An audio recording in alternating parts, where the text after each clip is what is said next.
Hello everyone, welcome to Dragon Tail Tarot.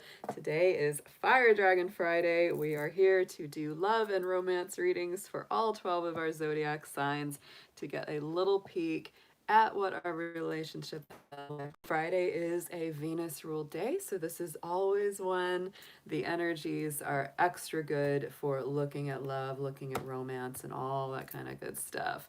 Oh, Hildy, I have missed you so much. Thank you for everybody who is already in the chat. I've been meaning to text you, sweetheart, because I know we're probably behind for a reading for you.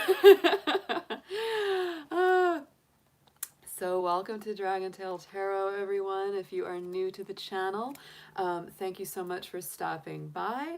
If this is, a new or returning subscriber, thank you so much for coming back again to hang out with us here. And if you haven't done so yet, hit that subscribe button, join the Dragon family. Also, give it that Dragon Claw up by clicking that like button. Let me know you enjoy the content. I hope you all have had an amazing week. This has definitely been, it's been kind of intense. It's been a lot of work going on for me. That's not too strange being a Capricorn, but still, it's been a lot. Hey there, Lindsay. Hey, Colin, Jacqueline. Good to see you. Um, Wow, yeah. But the energies are really shifting around. We've got quite a lot that's happening tomorrow, actually. And also, I have posted up all of our Venus in Scorpio reads. I posted half of those yesterday. So just get a check on those. I will be premiering the second half of those, the next 6 signs from Libra to Pisces, tomorrow starting at 3. So yeah, this is a big shift. Tomorrow we are entering the sun moving out of Scorpio into the sign of Sagittarius, and Venus leaving the sign of Libra and moving to the sign of Scorpio. So those are the two big movements we have going on through this weekend. So let's take a little peek here at our astrology for the day and the upcoming week. So here we go. November 20th is what we're starting with. So here we go. The sun is in its last degree of Scorpio here. So look at that. Yes, we are in the last day of Scorpio's time. So happy birthday, happy belated to all my Scorpios out there. I hope you've had an amazing season with the sun moving through your sign. We will see you again next year for the sun in Scorpio. Yes, but that is its cycle ending for this particular season. So tomorrow the sun sign will slip into the sign of Sagittarius. So that definitely changes up the energy quite a bit. And there's Venus as well, 29 degrees of Libra. So just for your information, if you didn't know, if you're real new to astrology, each planet goes from 0 to 20. Of course, their timing is different. The sun, of course, spends about a month in each sign, right? Mercury spends about 3 weeks in each sign. Venus, the same story, about 3 to 4 weeks. Our outer planets like Saturn, that spends almost 3 years in a sign. Jupiter, 12 years. Pluto, anywhere from 14 to 20. So it's, every one of them has their own timing, but the degrees are always the same from 0 to 29, and then it switches up to the next sign. So that's what we're looking at. So anytime you see like a planet at 29 degrees, that's when it's ready to go into our following sign. So that'll help you to understand some of the timing on what you're looking at with the planets whenever you look at a chart. So yeah, this is going to shift up our love energy for sure. Venus in Scorpio is going to hit everybody a little bit differently, of course, depending on your own personal astrology, your own personal energies. But I just finished doing all of our readings, our deeper readings for love and romance for this cycle of Venus and Scorpio. That starts tomorrow and it lasts until December 15th. And I will tell you, all of the readings were very interesting. They were intense. Some of them were super, super positive. Some of them were kind of tough. Not gonna lie, they were just, because Venus and Scorpio is a toughie. Venus and Scorpio is not a place where Venus is well expressed. It's very challenged there. It's actually considered to be in its detriment placed in Scorpio. And the reason for that is because, Venus is our love, it's our relationships, it's our social style, it's the way we share, back and forth between each other. And when it's in Scorpio, it's more introverted, it's more mysterious, it's more secretive, it doesn't let its feelings out as easily. And the toughest part of Venus in Scorpio is definitely that it brings up issues and elements of control, power struggles, jealousies, suspicions, paranoia about what somebody might be doing, or, even if there's no real basis for it, it's just always that, like, oh, what are they hiding? What are they doing? What, da, da, da, da. And so that can be very tough. I personally, I've been in 2 major relationships in my life, and both of the people had Venus in Scorpio, and I can tell you firsthand, it is not an easy place for Venus to be, but I do attract them because my Venus is in Pisces, and it's a fellow water sign. So if your particular Venus sign is in a water sign, you will definitely feel the energy of that. It's not super negative in that way, right? Just because Venus is a little more challenged in Scorpio doesn't mean that it's going to be a bad transit, right? And the more honest you are, the more open you are, the better that it goes. If your personal Venus is in Scorpio, you just mentioned in the chat that her Venus is in Scorpio, that means that your Scorpio return, your Venus return is on the way. So you will be having a whole new Venus cycle starting, which refreshes your relationship life, your romance, your heart, all of that gets refreshed. And I would say when you are working with Venus in Scorpio, remember that your love style is very intense. It's very passionate, and it's important for you to not give in to unnecessary fears, worries, suspicions, jealousies, and things like that, right?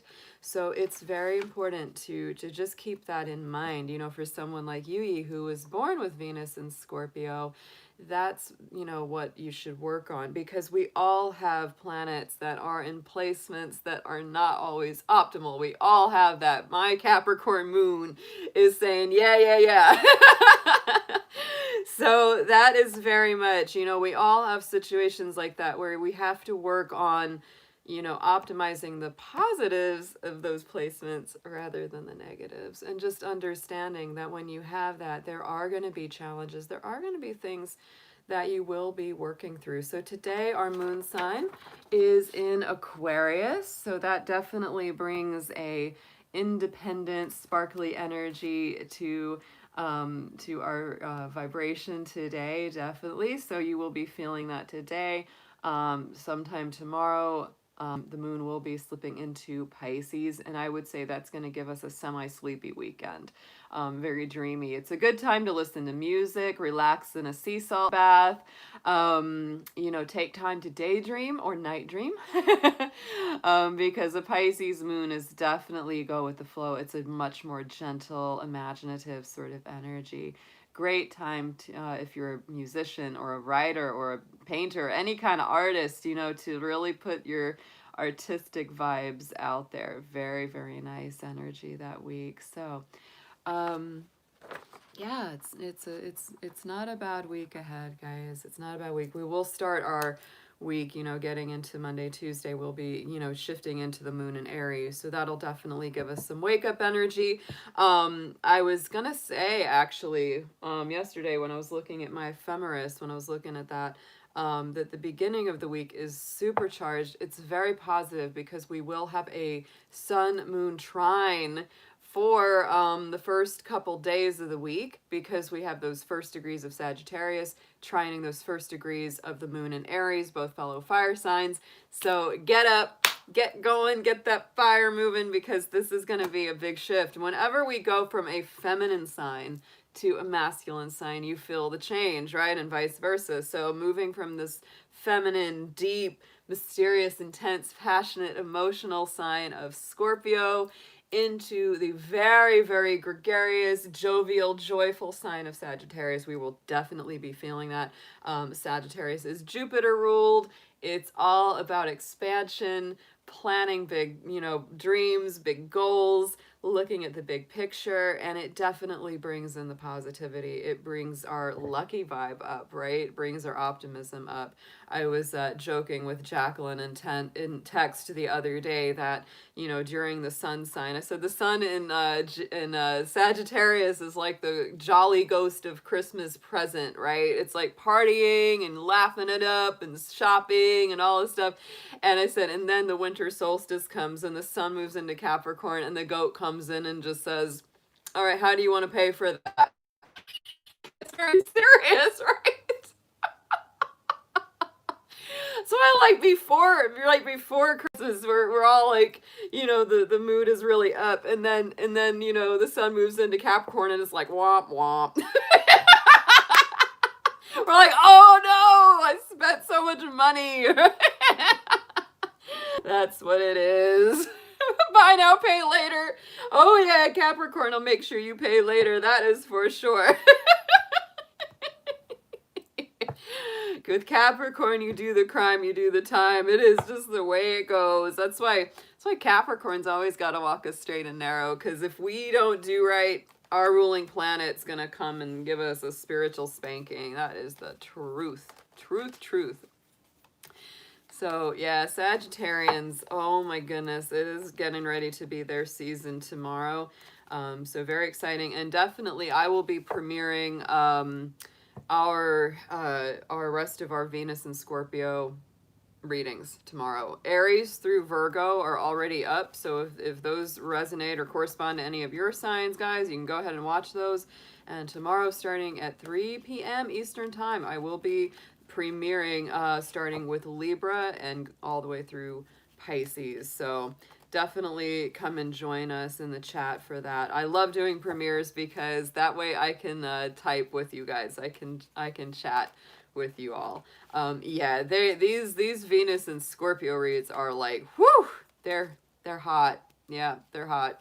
Hey there, Coco. Good to see you out there. Aw, thank you for joining me. All right, guys, so here we are going to get going. We're going to be looking at a little bit of a love overview for this week ahead. Like I said,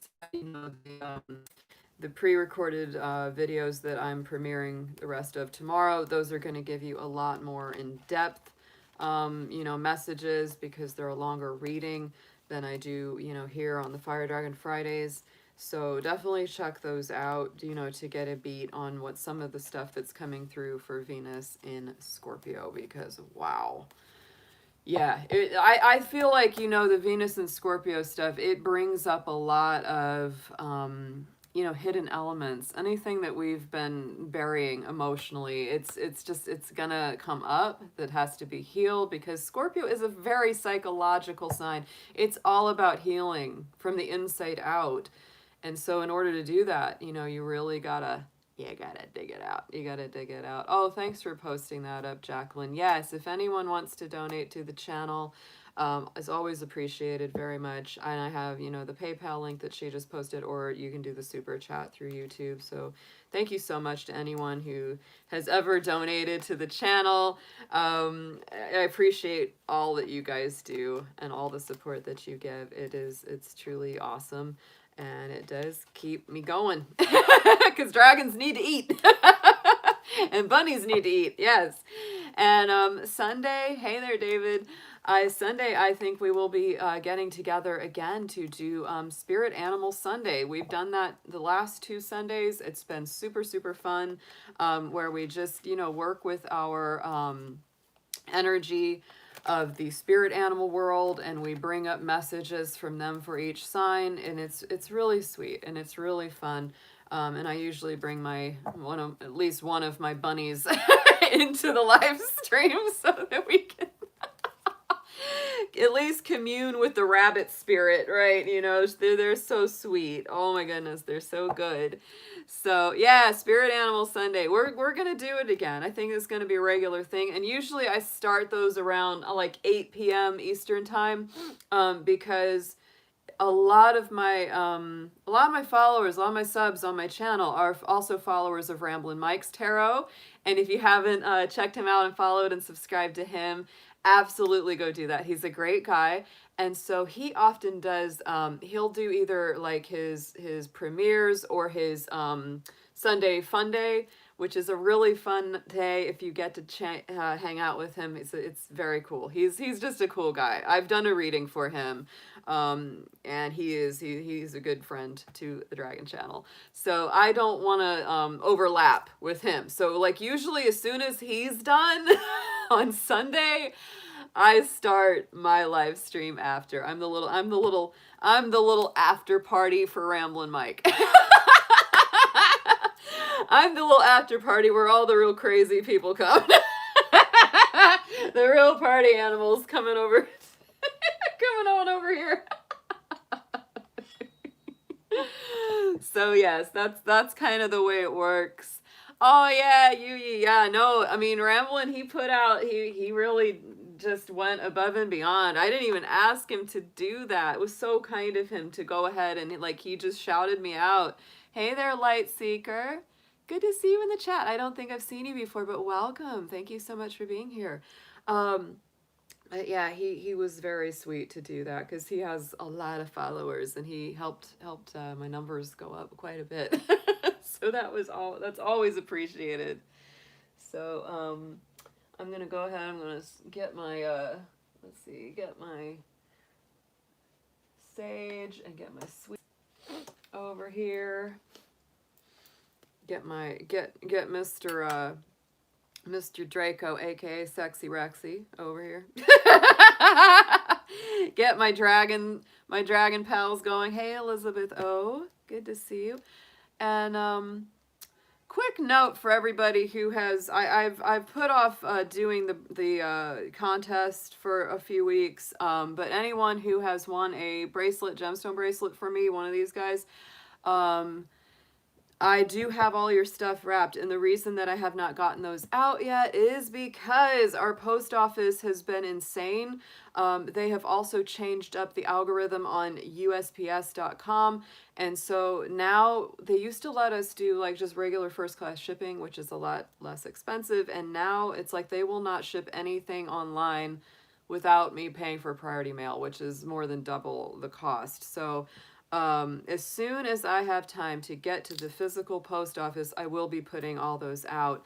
But I don't go out that much, guys, because I run an eBay store from my house and I mail everything through the online sites. So that's why it has just haven't gotten up there. It's a real, it's not, something I usually do very often. I just wrap everything, stick it in my mailbox, they come and pick it up. So if you've won a bracelet from me, don't worry. I have it safe and sound, wrapped up, and as soon as I get a chance to head up to the post office, those will be going out. So, and then once we kind of get back on track with that and life gets a little less hectic, I will be starting up the contest drawings again. So don't worry. It's just, I've got a lot. I've got a lot going. I've got 4 planets in Capricorn. So I've always got too much going on. I'm trying to calm that down. And I have to buy a new computer, guys, because mine is kind of on its last legs. So yeah, that's another fun thing that's happening this week too. I'm hanging in there for the Black Friday, and hopefully that there may be some sales on what I'm looking to purchase. That would be very nice. Capricorn we're always looking for the sales, looking for the deals. All right, guys, let's start this up. Let's go ahead and do some tuning forks. Let's set a few things on fire, and we're going to get going. We're going to get into these.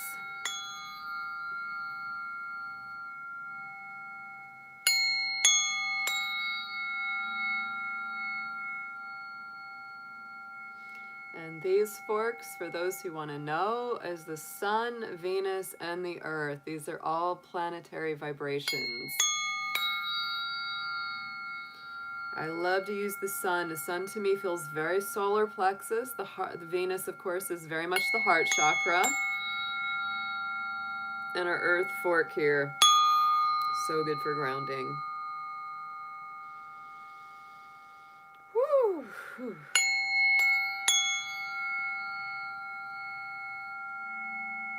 I do too, Krista. Love the forks. Yeah.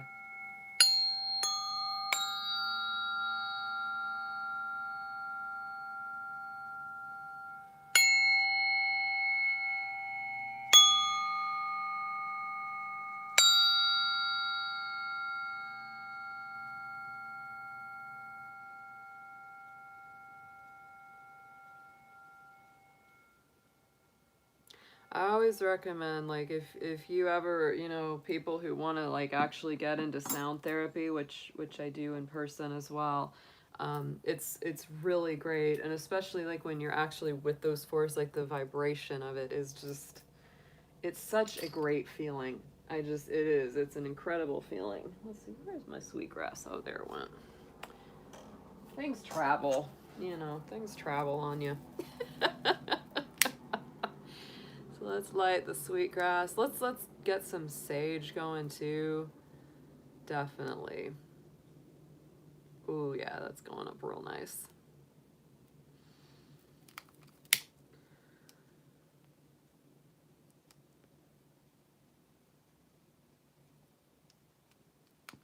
Very good. Yeah. And let's get some sage, guys. Let's do that. Come on, y'all. Come on.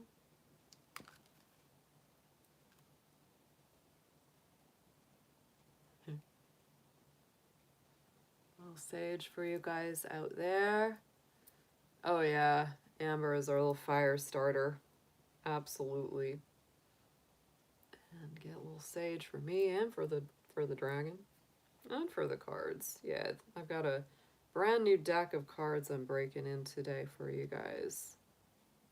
It's a dragon deck too. It's a dragon oracle deck. Very excited about that. Let's get all that cleared up real good. Whoo, yeah. Boy, I needed it. There we go, guys. A lot of nice clearing for you, y'all. Oh, Justin, are you a Chinese dragon there in Denmark? Thank you for joining us today. Very cool to see a fellow dragon in the chat. Definitely. Love to see dragons in the chat. We're a special little breed, I know. Not everybody can handle it. Not everyone can handle it. We're the fiery few, I tell you. We are. You can always tell a dragon, but you can't tell him much. That's what I say.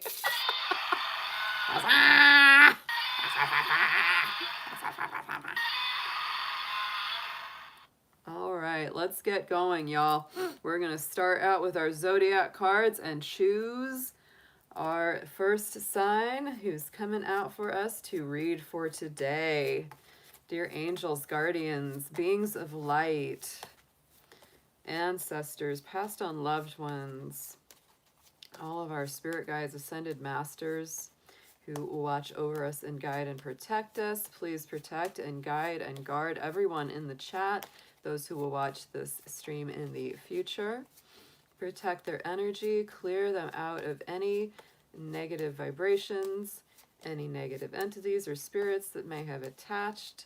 Just go ahead and I ask for Archangel Michael to come through and clear all of those out from our auric field. And let's look into our love and romance messages for our 12 signs for this week ahead, starting with November 20th, please. Thank you so much for your help. I could not do this without you.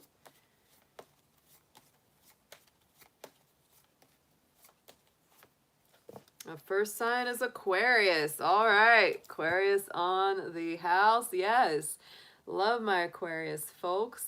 Let's see what we have got for you this week coming up in your love and romance life. What is our key word for Aquarius, Sun, Moon, Venus, rising? And Aquarius, this is going to be general, so do keep in mind that it may not resonate with everyone. If it does not, you may want to check things like your moon sign, your Venus sign, etc. Watch the readings that correspond with those signs because you'll get more messages that way. So let's see what we've got for Aquarius spirit.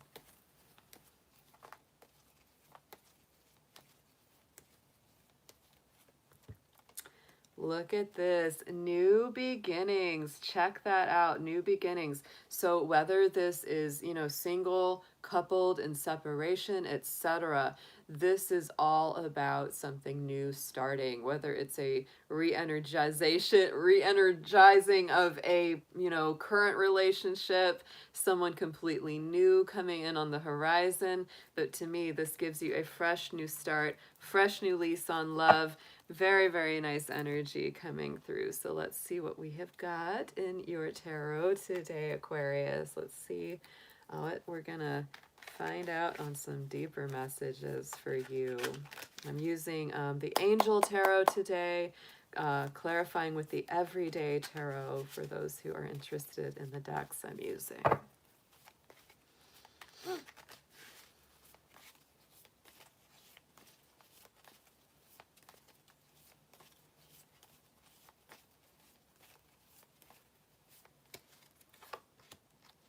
Wow. Oh my goodness.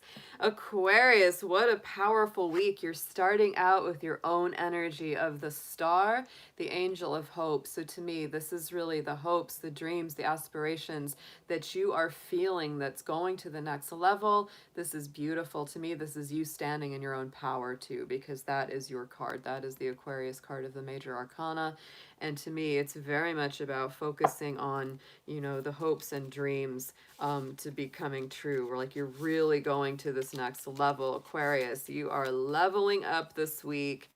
Really keep your eyes on the prize. Keep your eyes on what it is that you want to manifest, because you're coming from a beautiful place of balance and just a higher mind here. So let's clarify that.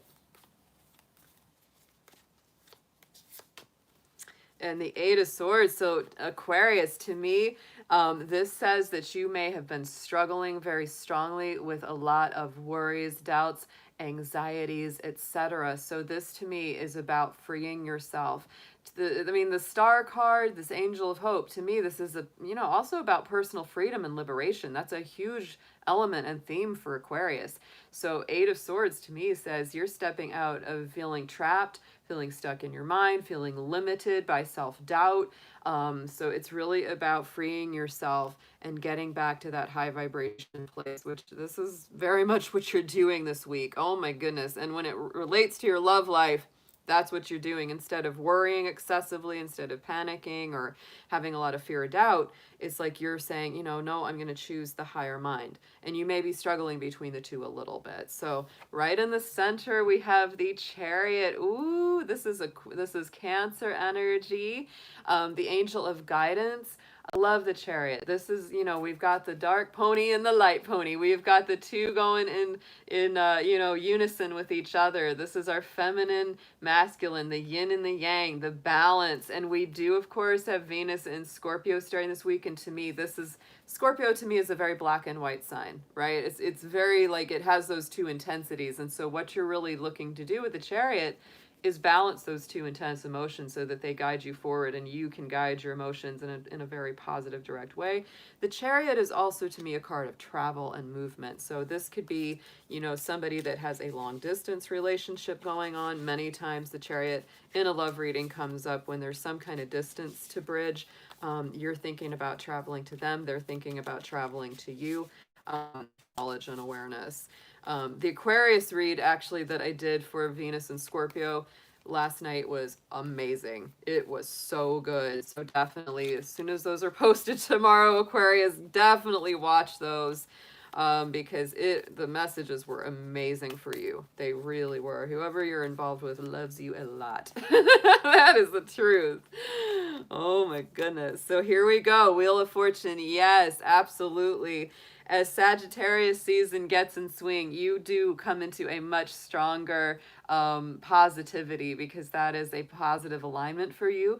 Wheel of Fortune is a Jupiter ruled card, very Sagittarian energy. It's also got your own sign represented, Leo, Taurus, Aquarius, Scorpio. And so to me, yeah, this could definitely pertain to somebody who is in a long distance relationship. You're really thinking about expanding, spreading those wings. And like I said, either they want to travel to you or you want to travel to them, because Wheel of Fortune is coming out of stagnation. It's getting into movement. It's getting into travel, education, going to the next level. So outcome card for the week. Woo! There he is. Scorpio energy, the angel of transformation with our death card. So absolutely, things are transforming. Old cycles ending, new cycles beginning. This is a powerful week, Aquarius. All these major arcana cards on this spread. This is awesome. And look at that, Six of Cups. Oh, I feel like there's some kind of either reconciliation, some sort of nostalgia, some kind of sentimentality of, you know, for the past, you know, for someone when times were good, when you remember just being super, super happy with this person. And so for some of you, this death card can mean cutting your losses, you know, letting go of something that had hurt you. Maybe there were conflicts or miscommunications in this relationship at some point, etc. And it's really about, is it, you know, is the love greater than the pain was? Let go of the pain, embrace the love. And here's the Six of Cups coming in as this beautiful reconciliation sort of energy. On the bottom, Three of Pentacles. There we are. It is all about action, movement, building, collaborating, Aquarius, because you've got a lot of options and you've got a lot on your plate right now with that Seven of Cups. You may have a lot of decisions that you need to make. So just slow down this week, take a little breath, because this is a lot of movement. This is a lot of planning of action. All right, let's get three of our Dragon Path cards. This is a brand new deck. I absolutely love it. Check out the beautiful, like the dragon-shaped star artwork on the back. And this is the little guidebook, which I may use because like I said, this is a new one for me. So if I need a little bit of insight on some of these cards, I will look them up. Oh, these feel good though. So let's get three dragons on this for Aquarius for a few extra messages here.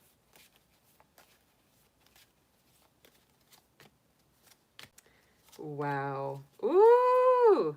The Soul Guardian coming through. So Aquarius, this to me is a no-brainer. That is all about, you know, your soul being protected, your spirit being alignment. We have Actramus coming up in the center. So let's see what he is about. I really like to find out what these are. I'm not sure who Actramus is, but I want to find out so I can tell you. We gotta have it. Okay, Actramus connects with the Arcturian civilization, the peacekeepers of galaxies. Ooh, so to me, oh yeah, that is higher vibrational work. The time has come for you to begin integrating with the golden ray energy and initiate the process of anchoring its frequency into your being.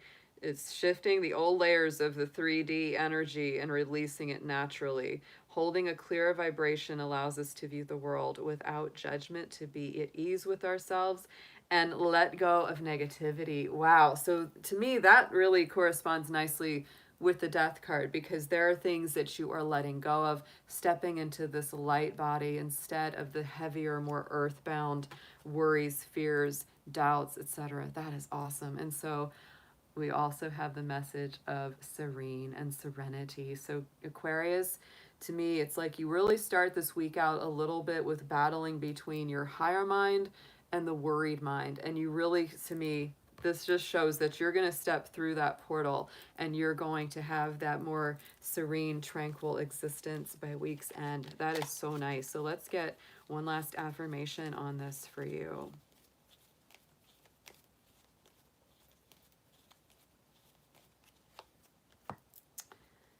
Twists and turns. Look at that. Okay, so carefully made plans could be thrown out the window as major changes and interruptions surround you. Make sure you get lots of rest to cope with the upheaval. So Aquarius, there may be some real big changes to your plans. Doesn't mean that the plans are all gone, right? But there's gonna have to be some adjusting. There's going to have to be a go with the flow energy. Maybe you thought, oh, this or that's going to happen within a certain amount of time, and you're finding out, no, it's not. You might have to wait a little longer, or you might have to take a different approach to get what you want. But hang in there. Hang in there. This is overall an excellent, excellent read. So I'm very happy with it. So let's go ahead and get the energy realigned for these cards. And let's get into our next sign here. Let's see who we've got. I'm gonna move Mr. Dragon on over because he's taking up space. He's taking up space. My dragons are everywhere. All right, let's go ahead.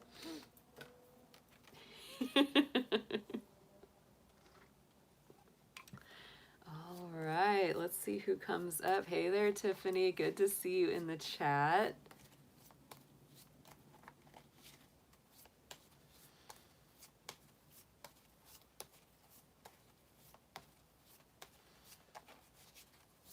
See who our next sign is going to be coming up. Let's see who is up. Good to see you in the chat, Bear. Thank you so much for being at our premieres the other day. That was so awesome. Thanks for hanging out with us. Hey, Miss Tiffany. Yes, I'm doing good. I'm doing good.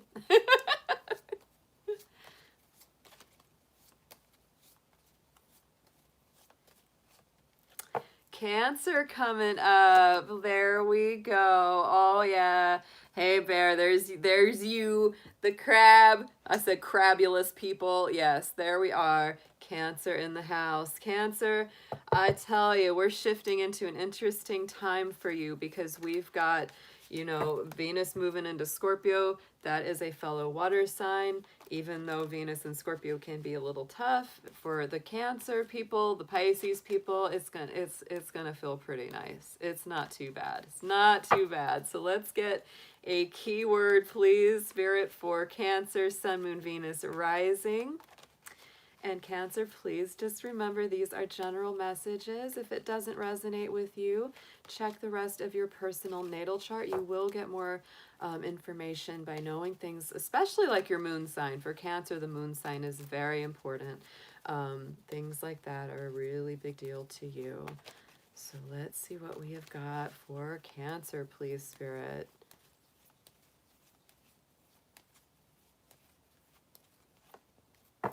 Ooh, Cancer, look at that. Oh, hey, Colin, thank you so much for that blessing, darling. I appreciate that. Hope you have a decent night. Yes, so Dragon is coming up for you this week, Cancer. That is a super lucky card. You know, the dragon in Asian culture is prosperity, abundance, good fortune, banishment of evil spirits. Oh, it's strong. Yes, it is a lot of very, very positive, lucky things. And that's why even on, you know, when the Lunar New Year is at hand, like even if it's not the year of the dragon, they still bring out the dragon imagery because it is, you know, it's considered the luckiest of the signs. And people try hard to have kids during a dragon year because, you know, the dragon folks are meant to bring the luck into the family. No pressure. No pressure on us. So I like seeing that for you, Cancer, because to me that brings in a lot of good luck, expansion, forward movement, and not being afraid to be yourself, because the dragon is very much, you know, open about who they are. Oh, we are. Yes, yes. So let's get into your tarot. Let's see what messages we have for Cancer this week in love and romance.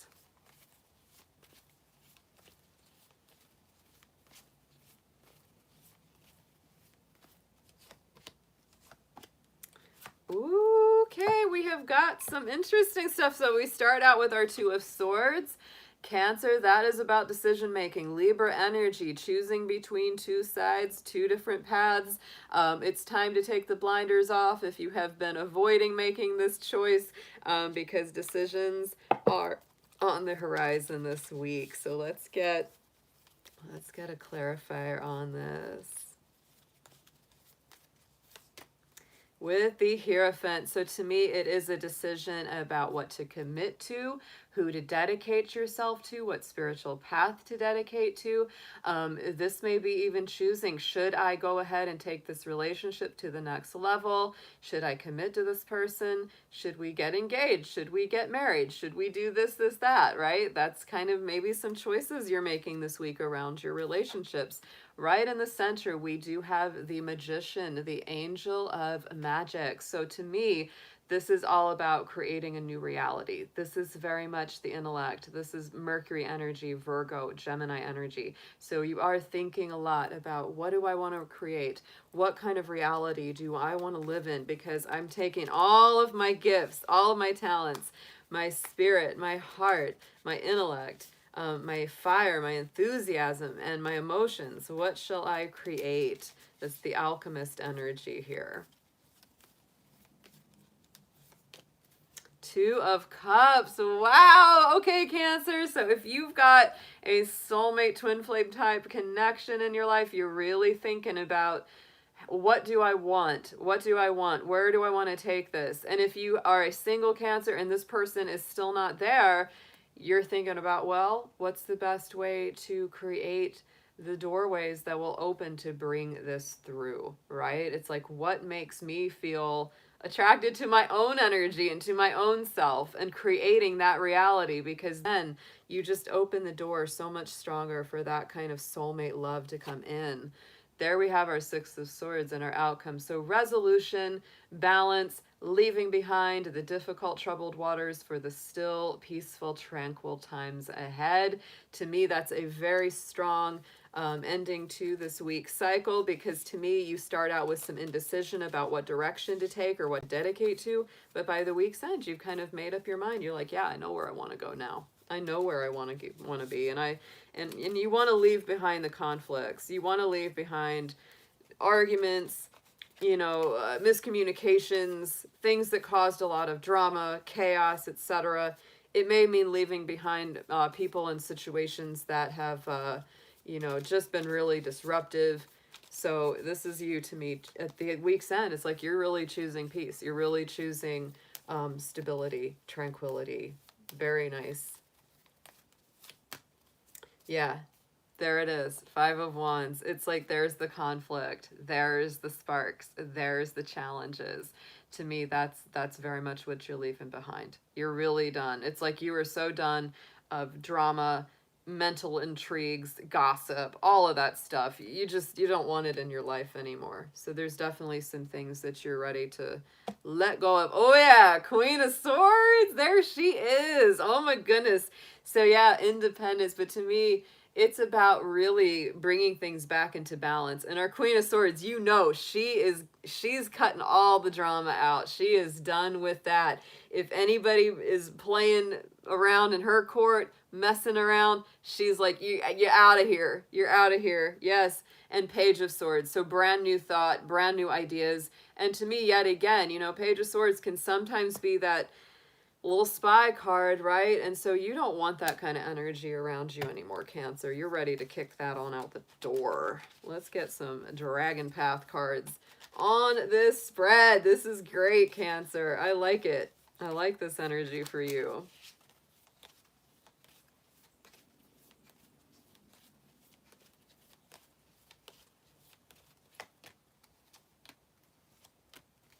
Ooh, very, very nice. So the first card we have from our Dragon Path is the Platinum card. I'm not sure all the details of this because, like I said, these are brand new for me, so I'm still getting to know them. But check out the chakra colors on this card. So to me, this is like chakra alignment, chakra balance, all the way up, starting from the root to the crown. I really like that. Ooh, yeah, connected to Saint Germain. I'm looking at the little book right now. I am the keeper of secrets, which are as old as the universe itself. I'm here to impart this ancient knowledge to you for yourself and others. Oh, that's beautiful. This is about healing, yes. Clearing the physical and spiritual bodies, paving the way for you to become a truly awesome spiritual warrior. I love that. Okay. The second card coming up for you, Cancer, is Illuminaire. Only truth has integrity and can stand the test of time. So this is illumination for that which cannot be seen. Your truth needs to be seen and shared. You can't hide forever. Oh my goodness. So yeah, Cancer, to me, this is that Two of Swords, because Two of Swords, she wears the blindfold. So this to me is showing your true self. Yeah, inviting you to see the truth in all situations. Do not fear illumination. Truth is a liberating and powerful ally. Your fears lie with change, but open your heart and welcome it to your core, allowing the light to guide you forward. And then look what we have next is the healer. Look at that. So to me, this is all about the truth will heal you. It will set you free. It will balance your chakras. Oh my goodness. Cancer, this is a powerful week. Let's see what we've got in your affirmations here.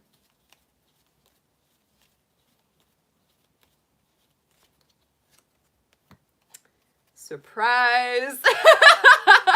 We're getting all kinds of little surprise twists. A disappointment will be followed by a pleasant surprise. An invitation could bring love to those searching. So be open, be flexible. Just like Aquarius had that same kind of thing where it's like, you know, be open to the things that change or the, you know, reworking of plans. You know, to me that makes sense with the planetary energy, because when we're shifting out of one sign to another, you know, we do have little changes, then adjustments that we have to make, and you know, that's totally fine. That's totally fine. So let's see what we've got coming up next. Let's go ahead and clear the cards. When you hear these taps, I'm just hitting it with my selenite. All right. Who's next? Who's next? Let's see what we've got. Jacqueline. No more twist. I didn't do my yoga.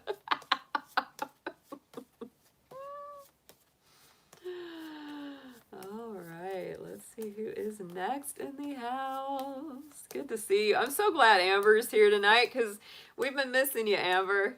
We've been missing you. I know you're busy. I know you're a busy little Scorpio, but we love seeing you. Love you with your fire. Yes. All right, Spirit, who's coming up next for us today?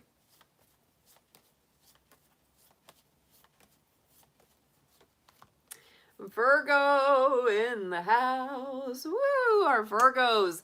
Virgo, you had an incredible reading. I'm telling you. Go watch your Venus and Scorpio read that I posted yesterday, because it was one of the best ones. It really was. It was great. Virgo is coming into some good energy with Venus moving into Scorpio, even though the sun in Sagittarius is a square to you and will be a more challenging energy. Oh, Venus and Scorpio is very nice alignment for you. Yeah, it's very nice alignment. So let's get a keyword, please. Virgo, Sun, Moon, Venus, Rising. Let's see what we've got for you. And please do keep in mind, these are general readings, Virgo. So if it does not resonate with you, check your personal placements like your Venus sign, Moon sign, etc. to get more messages out of some of the other readings. Let's see, Virgo, please, Spirit.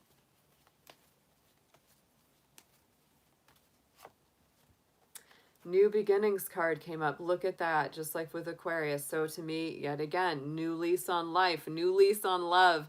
You know, to me, if you're already in a relationship, this is like a revival of the love. You may feel like you're falling in love all over again. It's like there's a bright new energy coming in. If you're single, this is really bringing in potentials for new love on the horizon. If you're in separation, this is like saying, you know, it's time to start over. It's time to forgive each other. It's time to move forward.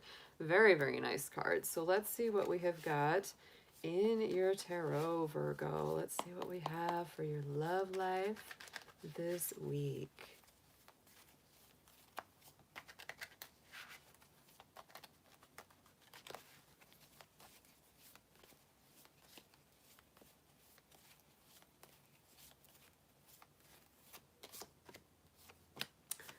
Yes, oh, a lot of 3 energy on this. So 3 of Wands starts us out. So to me, this is about being prepared, getting ready for something new coming in, perhaps sitting back and waiting and being reflective and letting that energy come to you, because the 3 of Wands is all about letting those ships come to us, right? Waiting for our ships to come in and knowing that what is meant to be ours is going to come, right? It's not going to be held back.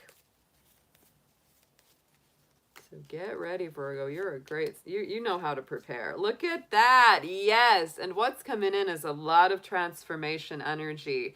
Look at that. Venus going into Scorpio. Scorpio is our death card. So there it is. There's our Scorpio energy coming in. And to me, this is transforming your love life.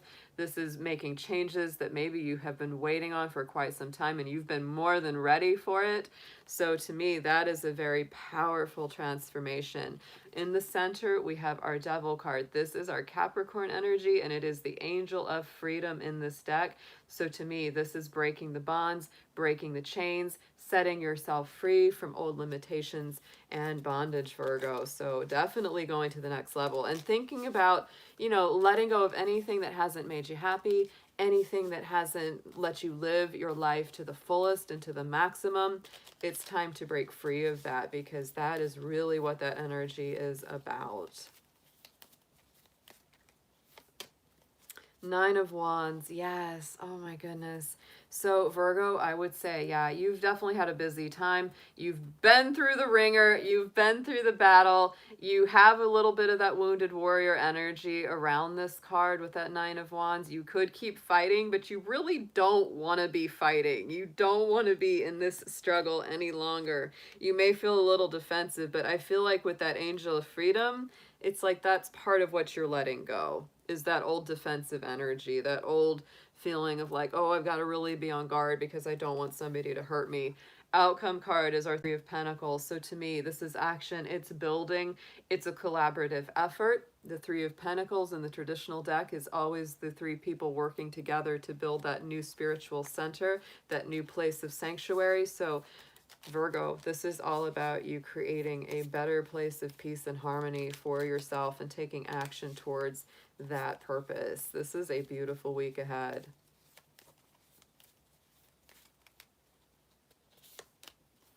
An Eight of Wands. Oh yeah, action and more action. Look at that. So we have, you know, communication coming in, little Cupid's arrows of love flying through the air. So I could see for, you know, my single Virgos this week, this could be, you know, some really interesting new love coming through, or new communication of a passionate nature coming through, working together with a very strong, passionate mind towards some kind of mutual goal that's harmonious and beneficial for everybody involved. I really like it.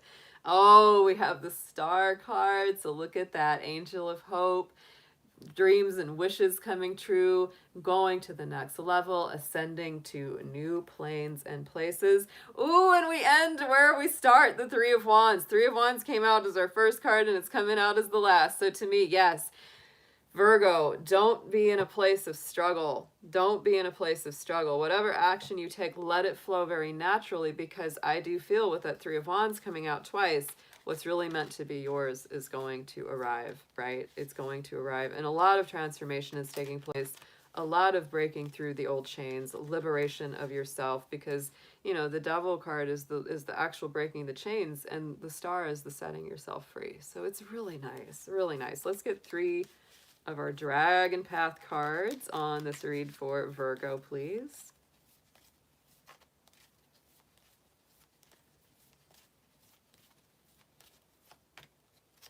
Yeah. I like these. Okay, so serene is coming through, peace, tranquility, going to that calmer place. This feels so much like Pisces, Aquarius, the Star, right? It's like getting to that place of serenity, calm, tranquility.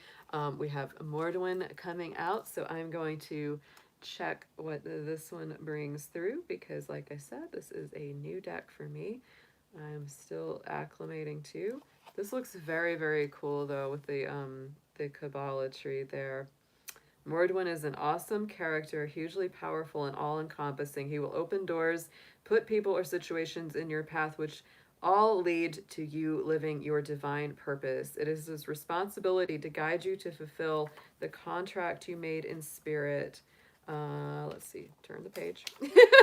Before coming to earth for this incarnation, he says, you are the power, accept it as your own. Only you are the master of your destiny. You have a job to do, so let's get on with it. Yeah, I think that's really what it is. It's your role to take the light into the world. This is very, very cool. So I like this to me because the whole reading feels like it's time to let go of old worries, old, wounds, old patterns, because it's holding back your true action. It's like be receptive, but the action that you take this week is very divinely guided. That's what this really feels like to me. And then let me get the next one that's coming up here. Let's see.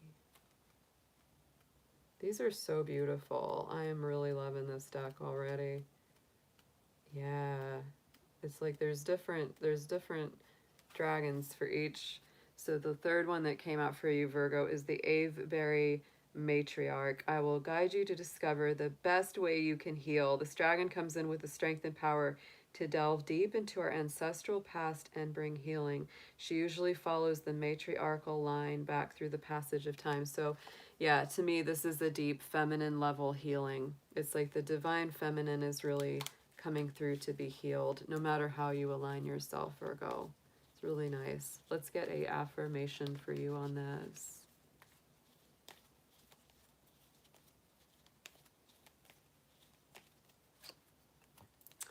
Again, the surprise. This is interesting because all of our readings so far have either had the twists and turns or a little surprise. A disappointment will be followed by pleasant surprises. Invitations could bring love to those searching. So Virgo, again, I think all of us are kind of being told that there are changes afoot. There are things that will shift and we have to go with the flow of it, right? Don't get too worried about it. If something that you've been planning on, because Virgos, I know you like to plan. But if something new or interesting comes up, it's like, see where it takes you. See where it takes you.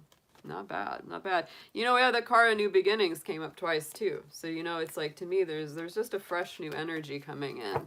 With the sun and Venus moving signs tomorrow. I think that's what really brings it in. It's like shifting gears. Shifting our planetary gears definitely brings in an energetic shift.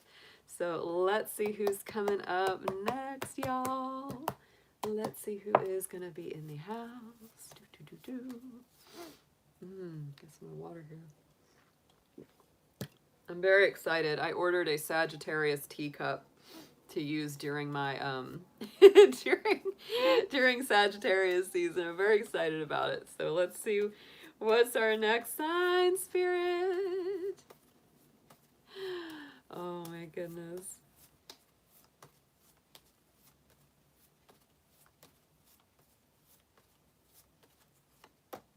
Taurus, another earth sign coming through. Love my Taurus folks. How are you guys doing out there? We are going to be digging into your love and romance messages for this week ahead.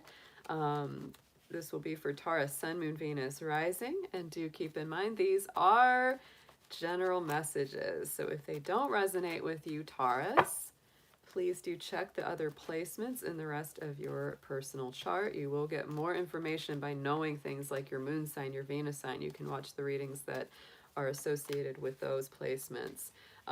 Venus being in Scorpio for you, Taurus, is very super powered. And I'll tell you, that's what we're shifting into today. And that really puts so much love energy right in that universal relationship house for you. That's, because this is your polar sign. It's your opposite sign. So it definitely brings up a lot of issues and elements around love to be worked with. Let's see what we have for Taurus, please, Spirit, for love and romance. And love on the horizon. Yes, Taurus, not a surprise at all. Not a surprise at all. That love energy is very strong for you, Taurus. Love is on your mind. It's on your heart. I like that we have the two fish here, right? To me, it makes me think of Pisces. So you could be dealing with a Pisces, some of you out there, or you may have some Pisces in your personal chart. But to me, it is that kind of mystical, spiritual love, that the sign of Pisces or the fish brings through. So let's see what we have got, Taurus, for your tarot for the week.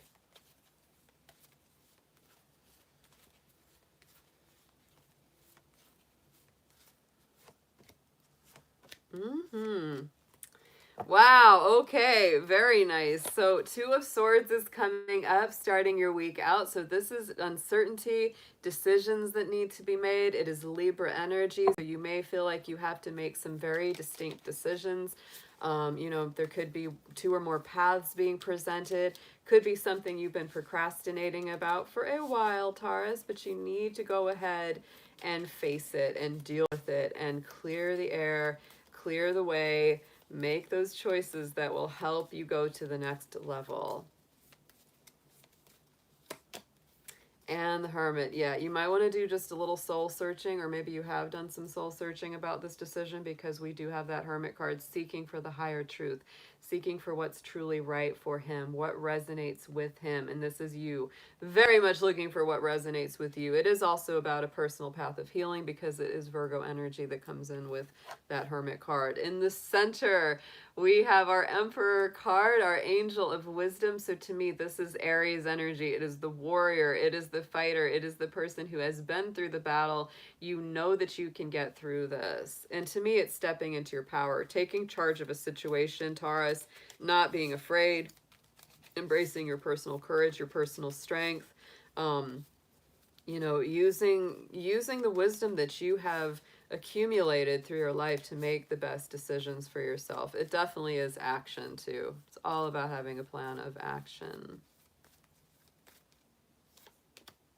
Look at that. And it is about love this week, Taurus. So much. There's our lovers. So yeah, making a very strong decision about the direction you want to take in a relationship or in love. So just keep that in mind. That's also Gemini energy, the lovers card. So you may be making some decisions. It could be about, two or more people, Taurus starting to communicate again, right? It's, for those of you that may be a reconciliation situation or in separation, may be a very strong decision to come back in and start talking to somebody again. And look what happens by the week's end. Absolutely beautiful. The 10 of Cups. That to me is just the whole big, beautiful picture. The rainbow in the sky, the happy home, the bliss, the spiritual contentment, the emotional happiness. Very gorgeous. So to me, it's like when you take action around your love life and you really take the lead, say what you want, say where you want to go, say what you want to do, brings you to this very beautiful place here with this 10 of Cups. And 8 of Swords, yeah. So it really, it sets you free. It has the potential to set you free from old blockages, old stagnation. And Taurus, if you find yourself struggling with self-doubt this week, feeling stuck, feeling trapped, feeling like you can't make the moves you need to make, I want you to work on that. I want you to work on that. Because to me, this is time, again, it's time to set yourself free from those limiting beliefs that, oh, I can't do this, I can't get out of this situation, I can't shift into a different way of being. Yes, you can. Just keep at it. 8 of Pentacles is here on the bottom. Dedication, right?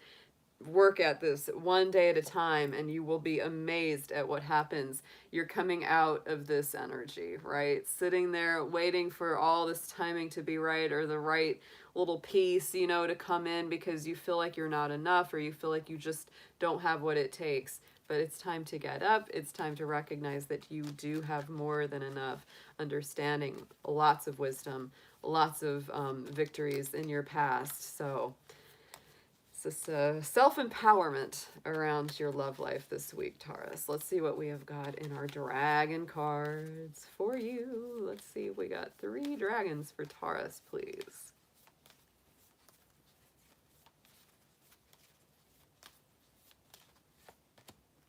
Ooh. Wow. Okay. Gaia is coming through here, Earth Mother energy. So to me, this is all about so much your energy there, Taurus. Earth Mother energy, right? To me, this is you stepping into your power and not feeling, again, not feeling like you aren't enough, feeling empowered, feeling like, this feminine side of yourself is actually very, very strong. And then our second one, what a surprise. We have got confidence coming through here. So to me, this is being bold. This is being brave. This is not letting things knock you off your stride. Really embodying that, trusting yourself, your inner wisdom, your inner intuition. Beautiful, beautiful card. And then, woo, our third dragon is Merlin the Dragon. So I'm going to look him up.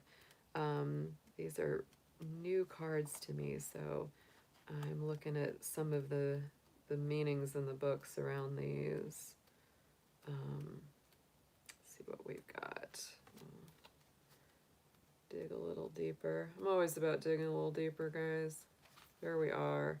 So continue your journey, discovering what you need to learn, understand, and own. So yeah, taking ownership for everything that is yours and knowing that you can transform it, right? This is a sage energy, right? Not all things are as they seem. Some are images being reflected back to you in order for you to understand discernment and to learn the lessons of self-trust. Once you have done this, you will understand how to stand in your power and own who you truly are. Woo! This is beautiful. It's very wise kind of energy. Taurus, this is about really recognizing all that you've come through and the fact that you have what it takes to make the decisions you need to make in your love life. Yeah, to take it forward. Let's get an affirmation on this. I can't, this is insane, okay? Twists and turns. Every card we've pulled from this deck so far, twists and turns and surprises for all of the signs. So keep this in mind, y'all. I think this is what we're bringing in this week. Carefully made plans could be thrown out the window as major changes and interruptions surround you. Make sure to get lots of rest to deal with the upheaval. So, you know, I think we're going into a week of a lot of shifting and a lot of changing. That's pretty obvious because this has come up for every sign, not just you, Taurus. So definitely a week to go with the flow. Be flexible. Be ready to change plans. Be ready to shift things. Don't be surprised if it if it changes around and you go, oh my goodness, okay, I need to totally readjust. Yeah, it is in a way. It is in a way, Jacqueline. Yeah, it's a little bit of that tower energy where we're just like, okay, reset. Oh, sometimes those are welcome. Sometimes those are so welcome, right? It's just to, you know, because if we didn't like the way something was going, it's giving us the chance to redo it. It's giving us the chance to shift it into a place that we like it. All right, so let's see who's next. Wow, let's see who is next in our list from our zodiac cards.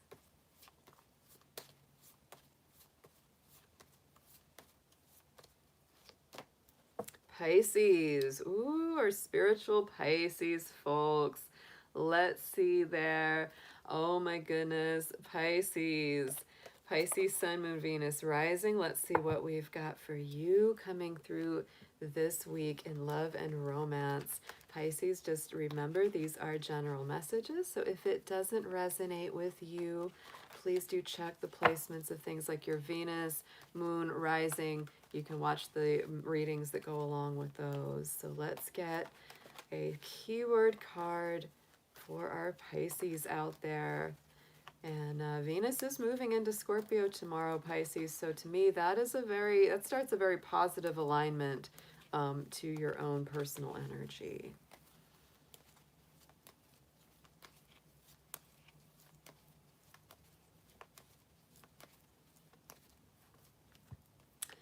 Oh, Pisces, hope. That is beautiful. Light the candle in the darkness. The spark of hope, the spark of faith is coming through. You know, really renewal of hope in a relationship. Maybe something that, you know, you thought had ended or you thought there was no way of reviving. It lights anew this week. What a beautiful energy. So let's get into your tarot, Pisces, for this week.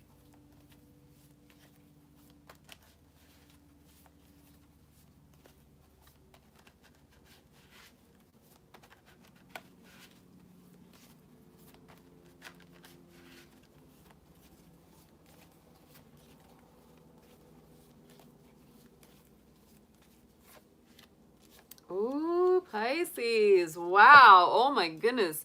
Very bright. Like I said, you know, to me, the Venus energy in Scorpio is very positive alignment. We're moving into Sagittarius, and I know that that is a more challenging placement for Pisces, but overall, look at how positive we start out with the sun, the angel of happiness, the most positive card of the tarot. This is new beginnings, joy, innocence, rebirth, thinking more positively, feeling more positive. It's really just about, you know, raising that vibration, feeling just this total rebirth coming full circle. Beautiful.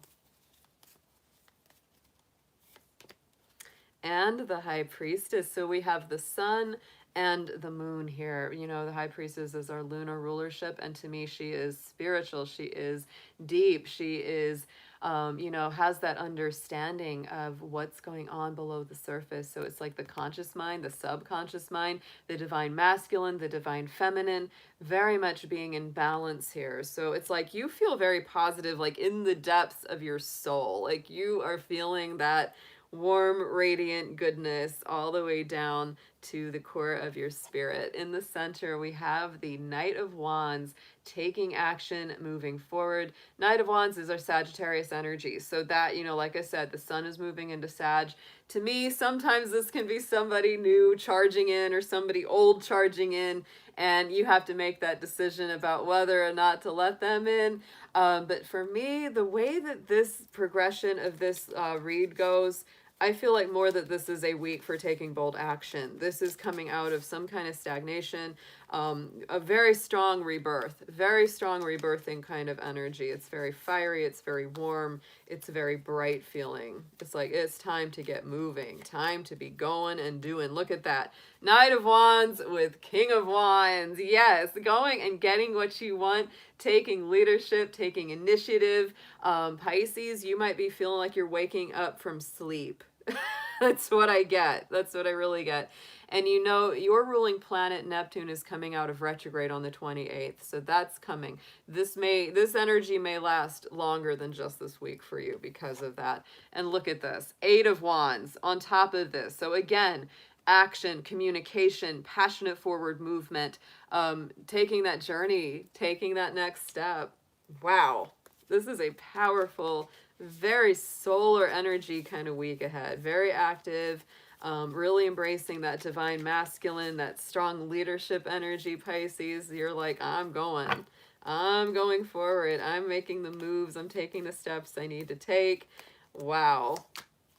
And look at that. We've got our death card. So their transformation is there. There's our Scorpio energy, you know, feeling that, right? It's a Venus in Scorpio. So check that out. We are transforming. We are moving forward, you know, to really recreate and transition to the next new place.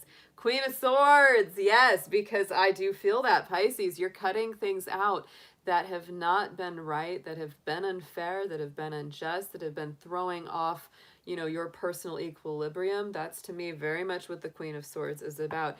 You're not stepping so much into that, it's like you're using your intuition because the High Priestess is there, but you're not letting your emotions just rock and roll you all over the place. You're coming from a much clearer kind of mentality. We also have this Two of Pentacles. So joy in the journey here. Enjoy each step of the way. Stay in the moment because you are going to be doing some balancing this week. Could be, you know, a balance between the real world, the reality, you know, the manifest world, and then, you know, the spiritual world. So let's get 3 of our Dragon Path cards on this spread for you, Pisces.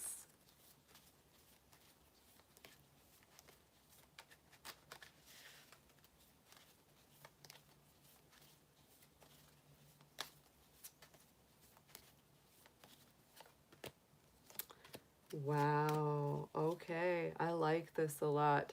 Let me look this one up first because I want to get the meaning from the book because these are pretty new for me still. I love the artwork on these. They're so gorgeous. They really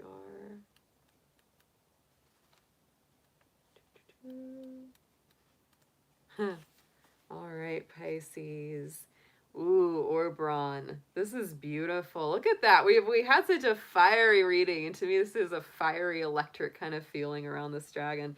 Reconnect your physical body and get out of your head. Yes, if Orbron has turned up today, it's to reassure you that you can achieve what is required. You may have to dig deep within yourself and maybe do this for the long haul, but you can and will succeed. This striking red dragon's connection is firmly grounded and in effect connects to our root chakra, therefore relating to everything that makes up our physical lives and the world we create for ourselves.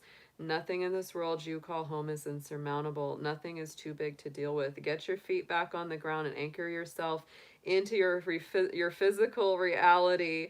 Having your head in the clouds will not give you the answers you desire or require. Connect to your root chakra and reconnect your physical body. So this is very strong here for you, Pisces. That's why I was feeling that. I said that. That's, you know, this is really about you balancing and connecting to the physical reality as well as your spirit. To me, this is more about action, doing the things you need to take, even if they are difficult, even if they are challenging.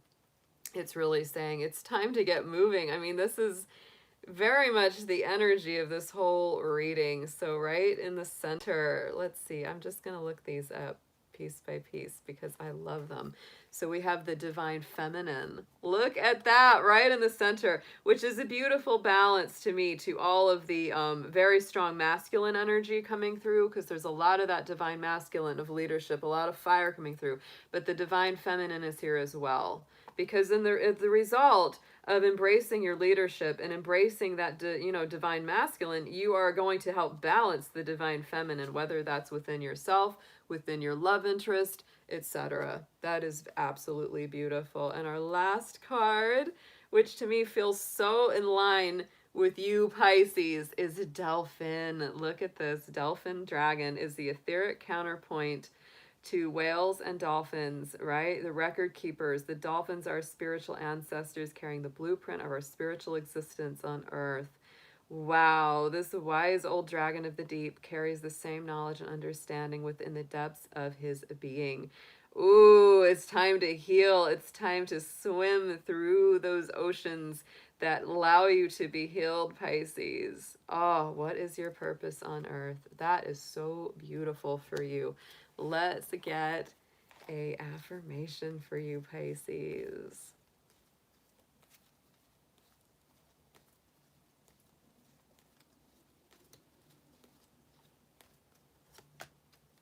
Aw, Pisces, you have got romance in the affirmation for you. Love is set to sizzle. The chance for romance is high for those seeking a connection. Aw, Pisces, this is a good week ahead for y'all.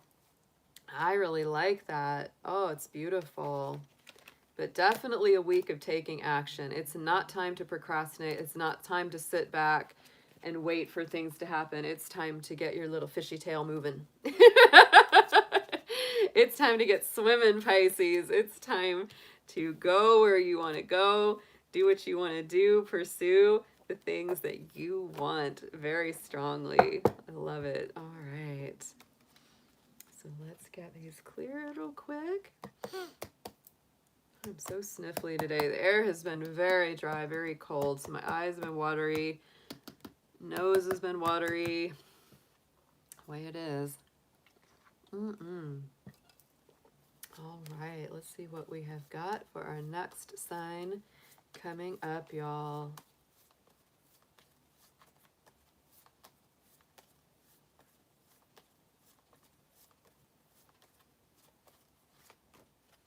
Leo is in the house. Our fire Leos. Leo, you must have felt the fire coming up in Pisces reading, because boy, that was a fiery reading. But there is our lion. How are my Leos today? Good to always see you here. Hope you have been doing great out there, Leo. This is going to be for your love and romance week ahead. Sun, Moon, Venus, rising in Leo will correspond mostly to 8.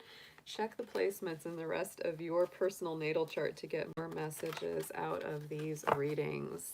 So please, Spirit, show us Leo. Show us what they have got going on in their relationship life this coming week.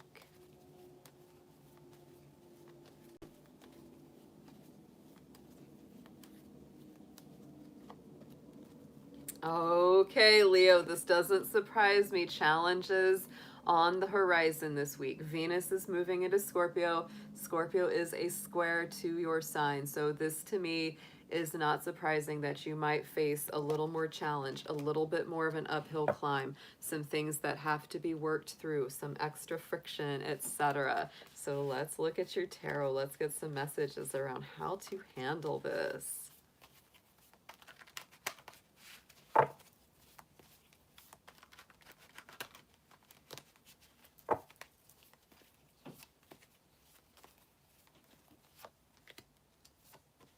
Oh, yeah. Woo, nice. Okay. So the Six of Cups is coming in. So to me, yes, this is about support.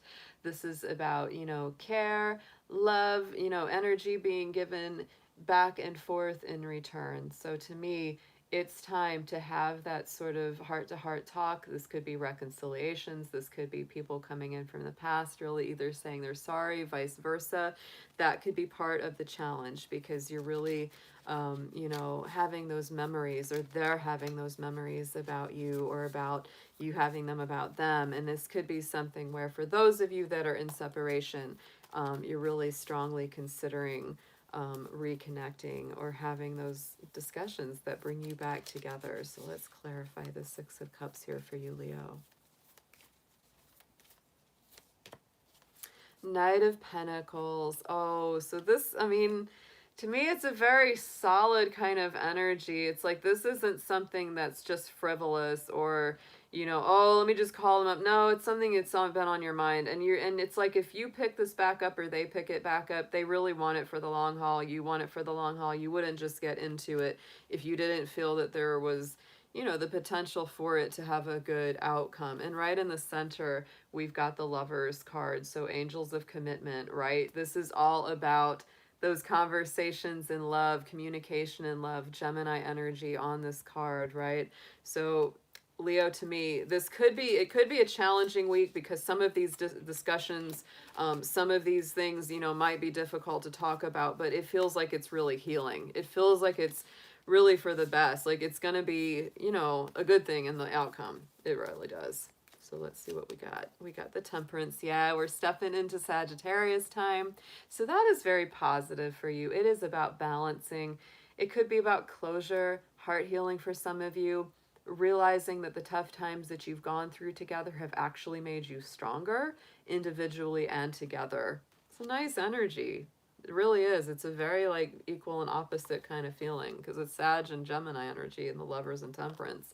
On the outcome, we have the Moon, the angel of dreams. So to me, this is that Pisces energy. It's that lunar energy, speaks to the subconscious, speaks to the soul. To me, things might be a little bit fuzzy, and that might be part of the challenge this week, Leo, is that you may feel like you're not getting all of the answers. You're not getting quite as much clarity as you seek, but with the Moon, it's really reflective. It's really receptive. Give it a little time because things look different under the sunlight than they do under the moonlight. So just take your time, Leo. Take your time. Let things move. Let the Moon, wax and wane so it will reveal more answers to you. And the Strength card. There is one of your own cards, Leo. That is a very strong Leo card. So to me, that is you stepping into your power, balancing yourself as well. The Moon is a very spiritual card. So to me, it is about you balancing your spirit and your physical incarnation, which is that lion. So a lot of passion coming to the surface with that, a lot of emotions. Page of Pentacles here. So there is luck on your side. This is my little adventure card. Always our Page of Pentacles is seeking, a new path, a new start, a new foundation. Knight of Pentacles, Page of Pentacles, both on this reading. So to me, it's like, can we have a new start? Can we start a new foundation? That's the kind of questions that are being asked this week. And you do have the Chariot. So to me, this is moving forward, right? The Chariot can sometimes be a long distance relationship in a love reading as well. If somebody's at a bit of a distance, they're probably thinking about traveling to you or you traveling to them, vice versa. That kind of thing can be part of it as well. So let's get 3 dragon cards on this reading for Leo, please.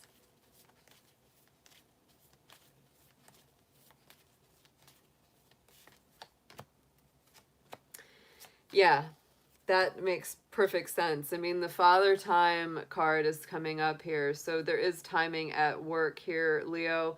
Let things play out very nicely. Let them unfold naturally, especially with that Moon card. I really feel that more answers may be coming by the month's end because that's when we have the full moon, right? So give it a little time. Don't push things, let them unfold. Make the moves that you're guided to make, but don't overthink. Don't over worry this. And I'm going to look up the info for this next dragon because these are relatively new. So let me see. We've got Herne, which it is time to reevaluate. Slow down your fast-paced life. Yes, Earth-based dragon Herne is connected to nature and everything within the natural world, the rocks, earth, trees, and plants, animals, and birds, and advises that we would do well to remember that we are part of the seasons, the Earth's rotation, and of Mother Earth herself. So that's why I think that it's time for you to disconnect from the internet, social media, television, all that kind of distraction, and really turn within and ground yourself very strongly this week. It also, again, Father Time, her and the Earth Dragon, all of this is coming through to me saying that it's time to honor your own cycles, the Earth cycles. Let things play out. Don't get into worry. Don't get into excessive thought. Um, Step away from that and let things play out.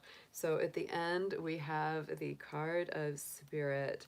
So to me this is about reaffirming your spirit, reaffirming what makes you truly you. Like we had that that strength card, that Leo energy card. This is reminding you that you are awesome. You are your own creator. You are on a learning curve of a spiritual path and you are learning quite a lot. So don't feel like nothing's happening just because things are a little slower this week, Leo. Let's get an affirmation on this for you.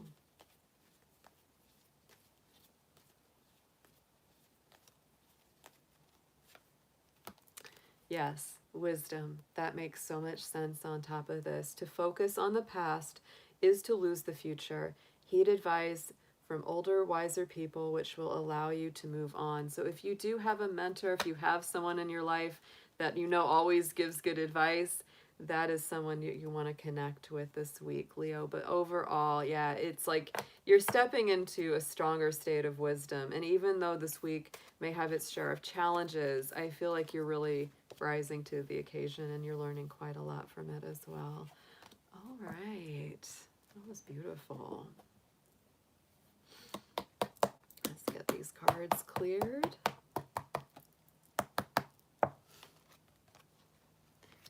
Let's get our next sign up.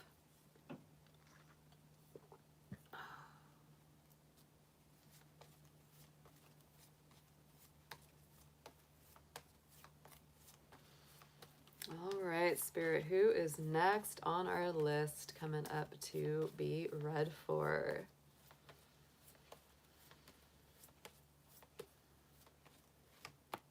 Capricorn. I was wondering where the goats were hiding. Hello, Capricorn. I hope you are doing great out there. It's always good to hang out with my fellow Capricorns. Absolutely. Good to see you. This reading will be for your love and romance life coming forward this week. This will mostly correspond to Capricorn Sun, Moon, Venus, and rising signs. So y'all, if this doesn't resonate with you, check the placements of your personal chart. Things like your Venus sign, your moon sign, etc. See, my Venus sign is in Pisces, so when I look at love readings, I always pay attention to the Pisces reading as well as the Capricorn reading, right? That's the way to work these. All right, Capricorn, let's see what Spirit has for you this week in your love messages. Please show us Capricorn.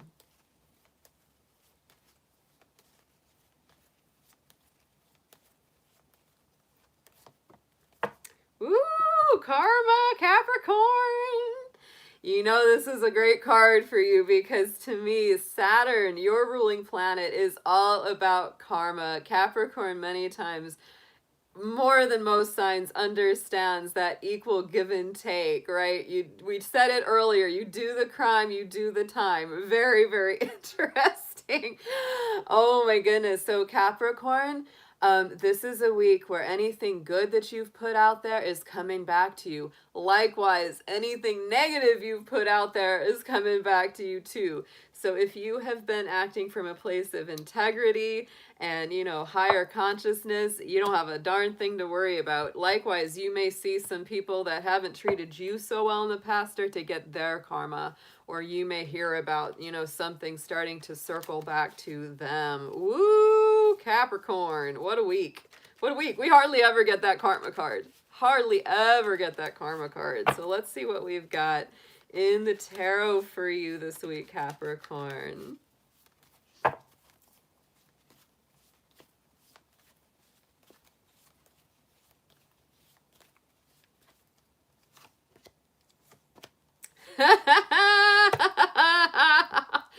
Oh my goodness. Wow. Oh wow. Okay, Four of Cups is what starts us out.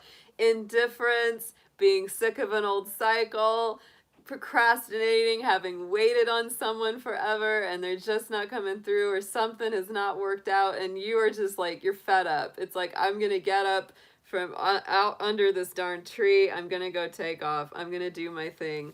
If you've been waiting on a person, if you've been waiting on a situation to come through and they just haven't been coming through, Capricorn, you are so done. And likewise, if, you know, this is also telling you, fill your own cup, live your own life. Don't wait on somebody to give you permission to be happy. That is just so important.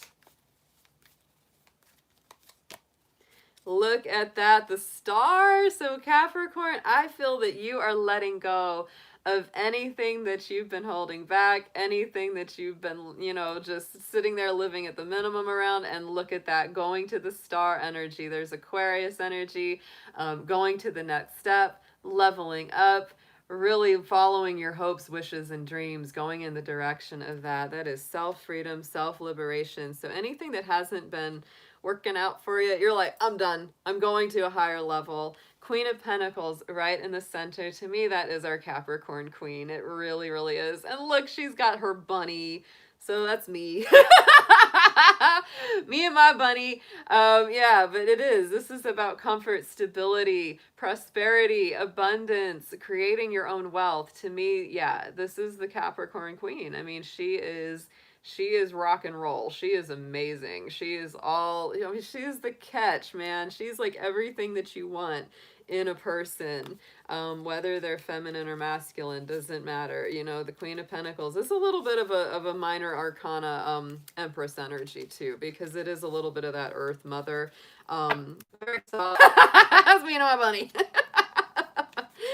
There's often a rabbit in the Queen of Pentacles card. Yeah, and the rabbit, of course, because a symbol of fertility, prosperity, abundance. Rabbits are great at creating more stability, but they're also great at creating security, right? Rabbits know how to dig a warren. They know how to be safe. They know how to be in tune with the earth and with the, you know, what's around them and their environment. So that's very much a part of that card too.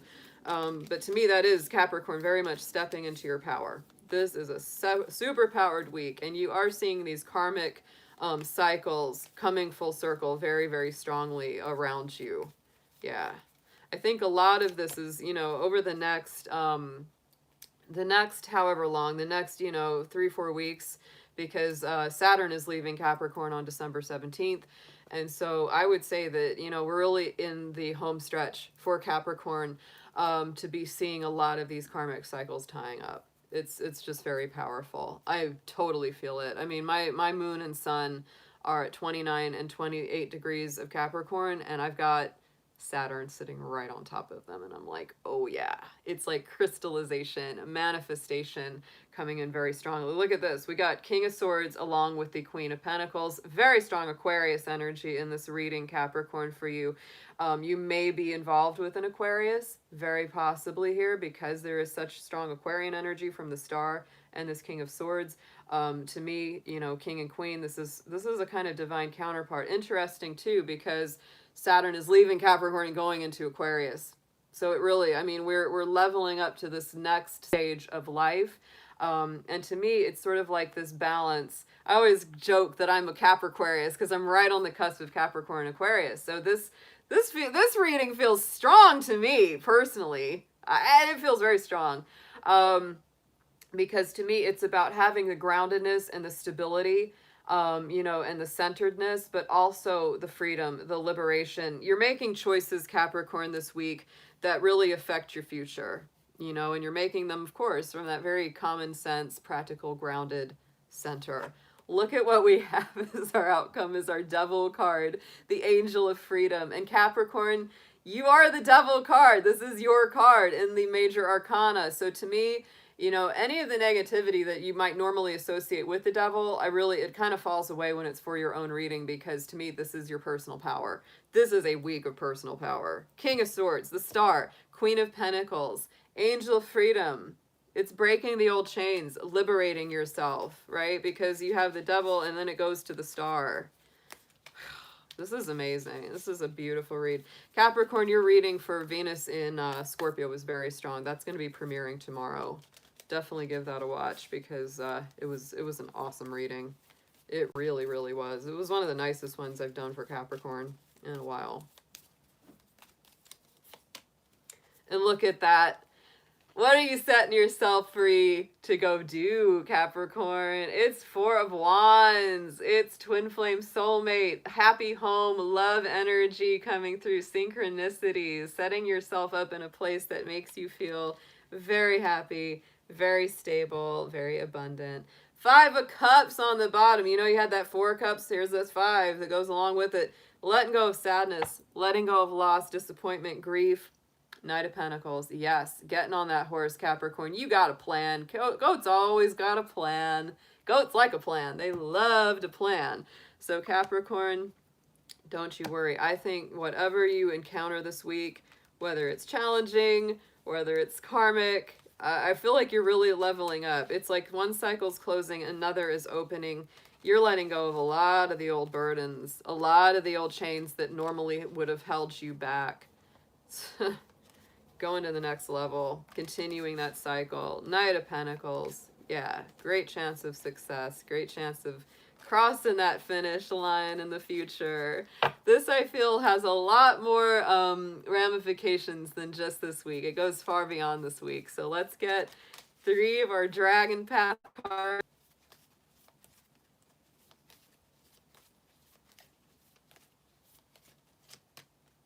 Yes, yes.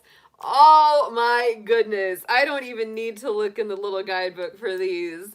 We have peace. Oh, finally, right, Capricorn? More peace, more harmony, more tranquility, magic and manifestation. And check out the artwork on that for our love week. I mean, we've got the 2 dragons coming together. So it's like manifesting and magic in these relationships. Oh my goodness. And look at that. We have got harmony with the little heart-shaped wings curving around. So to me, there is harmony, there's magic, there's love manifesting, there's greater peace. This is beautiful. Oh my goodness, Capricorn. I feel that really after such a long, you know, these long 3 years of struggle, of agony, and interior torture, we've really had it, Capricorn. I know, haven't we? You know, it's like things are finally starting to clear, and I feel that inside myself, and I'm seeing it in the readings I'm doing. I'm seeing it in readings other people are doing. It is so like it is. It's healing to my heart. It really is. Let's get an affirmation on this, Capricorn.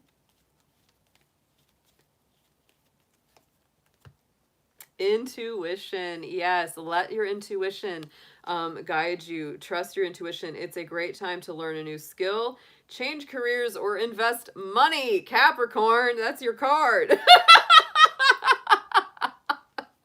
That's your card. If there's money involved, it's Capricorn's card.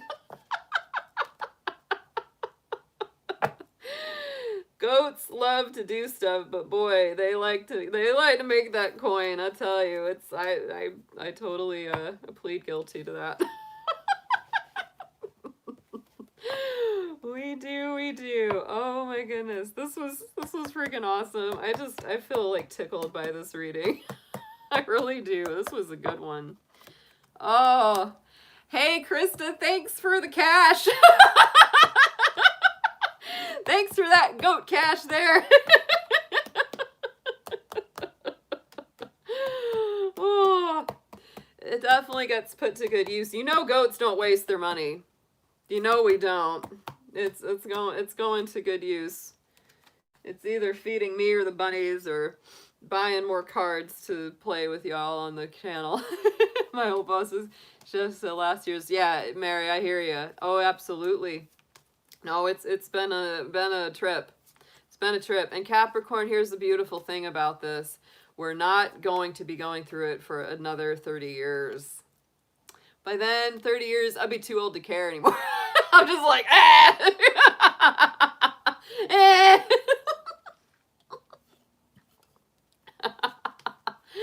Yeah, so this Capricorn cycle of Saturn won't come back for almost another 30 years. Yeah. 30, yeah.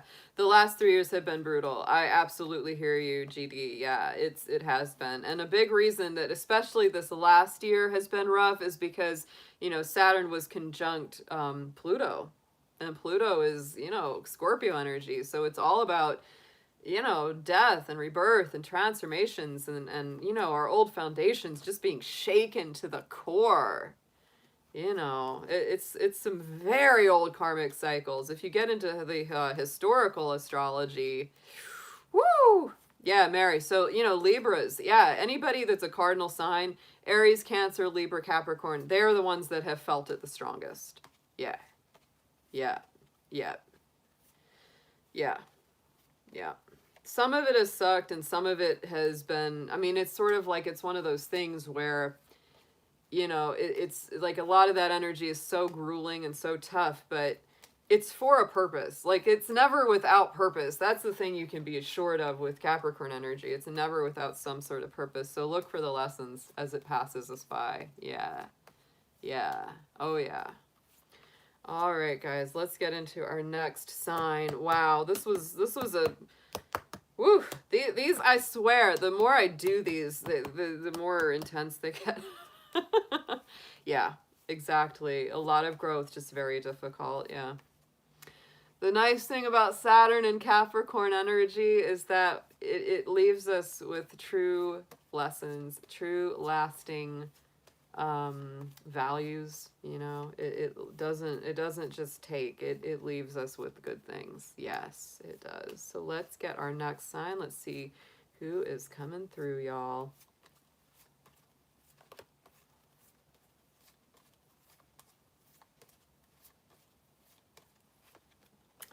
Of course, Scorpio is in the house. Oh my goodness, this happens kind of frequently, where Capricorn and Scorpio come out together.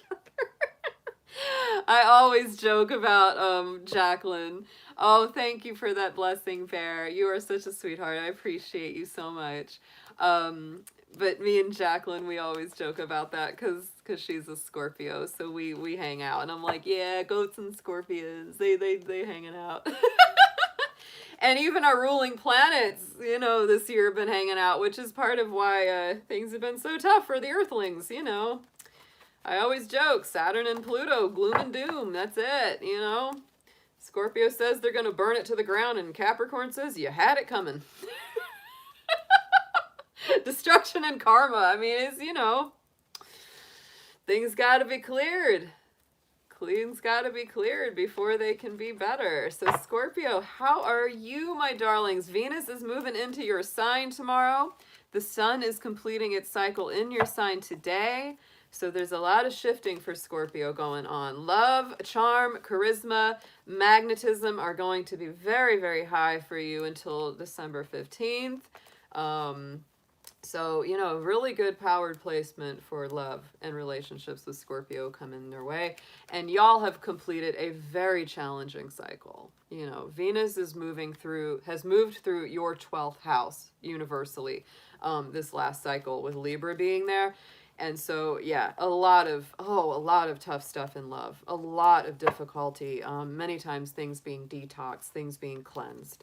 Yeah, you, if this is your Venus sign, if you have Venus and Scorpio in your personal chart, you're really going to resonate with a love reading for Scorpio. Absolutely. So Scorpio, this is going to be for Sun, Moon, Venus, and rising signs predominantly. But of course, you know, if you've got other planets in Scorpio and you feel very strongly aligned with that sign, it may play out very well from your perspective. Just keep in mind, these are general Scorpio. They're not going to resonate with every one of you. So if they don't resonate, again, check your placements of your personal natal chart. You are going to get more messages knowing those details about yourself. Hey there, Kevin. Good to see you in the chat. Thank you for joining us. All right, Scorpio. Dear angels, ancestors, past on loved ones, guardians. Let's see what we've got for Scorpio for love and romance starting this week. Let's get a keyword card to begin, please. Show us Scorpio.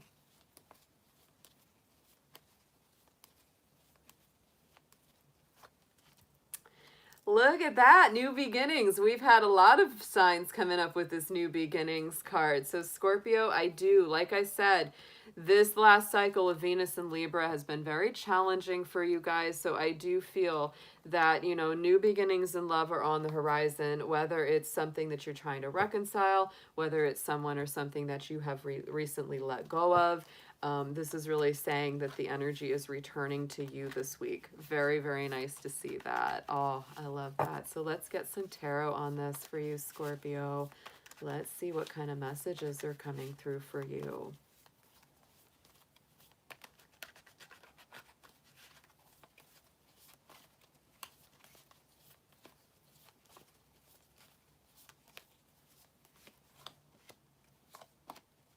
Oh, yeah. Ooh, nice. Okay, so 9 of Pentacles coming up.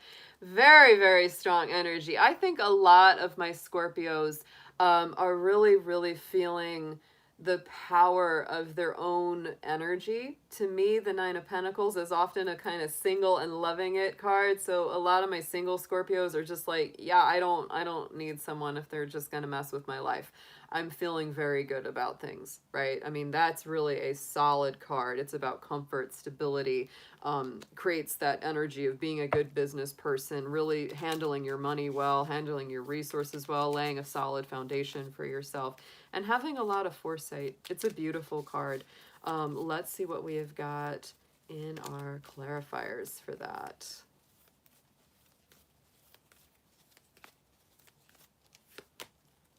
Wow, 10 of Pentacles. Scorpio, you are very focused on making your coin this week. Check that out. Woo, 9 of Pentacles to the 10 of Pentacles. It's like, yep, I'm working on my 10 of Pentacles this week. I want a solid home. I want a stable existence. I want wisdom. I want grounding.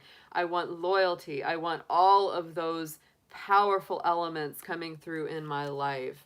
You know, 9 of Pentacles is a little minor arcana empress. You know, this is all about creating and manifesting.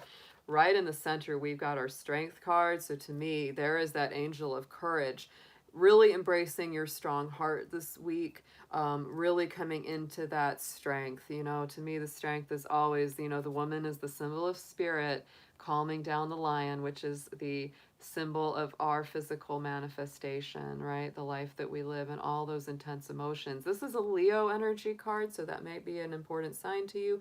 But overall, what I feel is a very strong heart chakra energy with this. And it is also about learning to balance those intense emotions, Scorpio, because those are, of course, one of your very strong parts of yourself. So let's see what we've got. Clarifying the strength for you.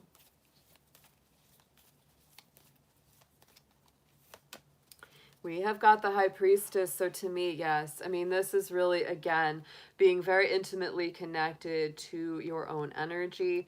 This is very solar energy. This is very lunar. So again, the balance between the divine masculine and the divine feminine here. Very important for you. And you may feel that you're kind of embracing both, right? You may feel that you're really kind of working to heal and soothe both sides of yourself. It's a very strong combination. And Scorpio, like I said, you may not be telling everything, everybody everything, because not only are you a Scorpio and you are a very secretive sign, but the High Priestess is also about those inner mysteries, that inner spiritual knowing. And sometimes that subconscious information is hard to express. Sometimes it really is. King of Pentacles is our outcome, though. Check that out. Generosity, stability. This is the masculine counterpart to the Queen of Pentacles. So again, it is about, manifestation, strength, making good decisions about your money this week. That just keeps coming up. It's like you are really focused on your coin, or on your making your money, on you manifesting things. And you really do, like this is what you want. If you're single, you're looking for somebody that has those same values at core, like somebody that's long lasting, somebody that's meant to go the distance. You're not playing around with any little pages or knights. It's like you want the king, you want the queen. You don't want the thing that's just, here for now and gone tomorrow. That's very much what you're focused on, because Scorpio, I get the sense that you also really understand your worth and your value, and you can create your own strength. You can create your own foundation, and what you want is somebody that has that equal energy to match it.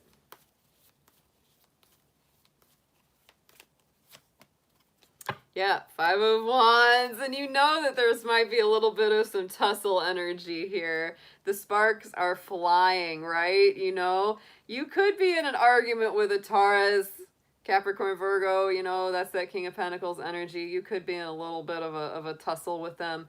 But what I really always feel with that Five of Wands is that it starts to get things moving, right? It creates the sparks. It creates the necessary friction to get things going again. Queen of Cups, there is your queen, Scorpio. She is to me my Scorpio queen. Sensitivity, intuition, perception. Going along with that High Priestess, this to me is a very intuitive week. Honor your feelings. Honor what you're sensing. Pay attention to the messages you get from Spirit. Seven of Cups, you may feel a little overwhelmed by some of those messages from Spirit and some of your emotional feelings. That's why that Strength card is there, to try to help you balance them, because you may feel like, oh, I've got so many choices to make. I've got so many things that, I could choose from here. So let's get a couple dragon cards on this spread for my Scorpios.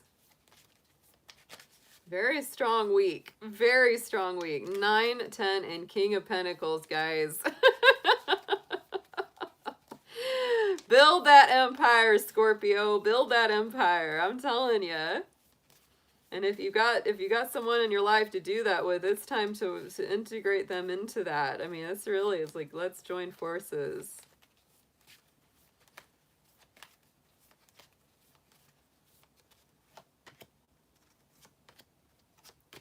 Ooh, very, very nice. Let me look these up.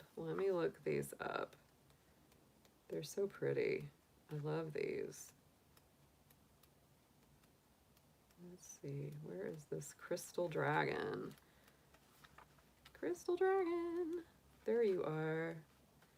Wow. It's a beautiful card too. So let me guide you in flowing with the rhythm of your life. This beautiful and peaceful dragon's main role is to support all indigo and crystal children who have special, unusual abilities and traits.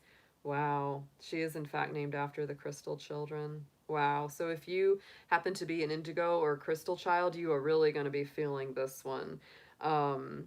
Yeah, don't become too rigid in your thinking. Allow creativity to flow.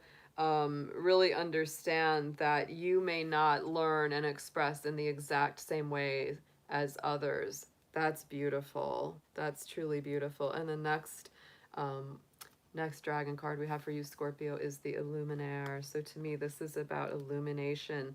It's about, realization as well. Let's see. Oh yes, this is about truth, integrity, illuminating what can't be seen, that which is hidden within, right? And Scorpio, you have a lot of depth. You have a lot of energy within you. And so it's really time to bring that out.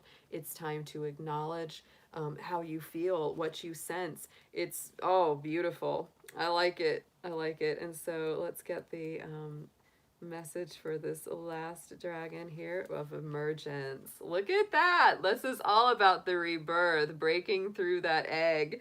You are responsible for your life, your experiences, and importantly, how you react to them. Oh, yes. Sometimes as spiritual beings, we find our human experience on earth can be quite difficult. Listen to the wisdom of emergence. As it says, it's time to reflect. Take stock of what you value and what is important to you. Contemplation and quietness are required. Your experiences have been challenging, and it's unwise to dwell on them, but you can learn from them. Understand those you need to remember and let all others go. From this place, a vibrant you can emerge, but first allow yourself time to reflect. Go within to that inner place of peace and bring forth that which you wish to be. Ooh, this is about seeing your deep, deep, deep divine truth, Scorpio. This is a powerful week for you. Woo, really reconnecting with yourself on a powerful level. And that's what affects your relationships. That's what affects your love life the strongest, is really coming from a place of empowerment and strength. So let's see what we have got in your affirmations here.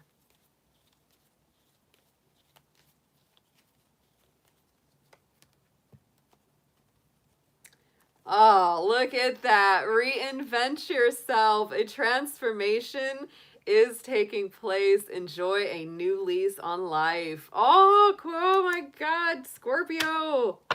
This is so your week. This is so your week. I'm telling you, because look at all this powerful, transformative energy. You are reemerging. You are reinventing, creating a whole new you, a whole new life, and really, like, I think just setting your intentions, going after your goals, really working to manifest what you want to see, inside and out. Oof.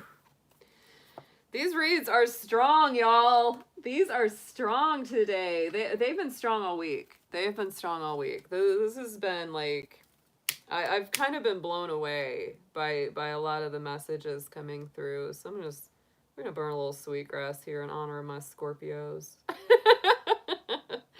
My little phoenix from the ashes that they are. Yes, yes. Love you, Scorpio. Love you guys out there. What a great read for you all. All right, we are down to 4. Let's see who is next. Let's see who's coming through. I know we haven't done Libra, Gemini, Sag, and Aries. I guess that's who's left. Yeah. Our air folks and our fire folks. Let's see who's coming up next.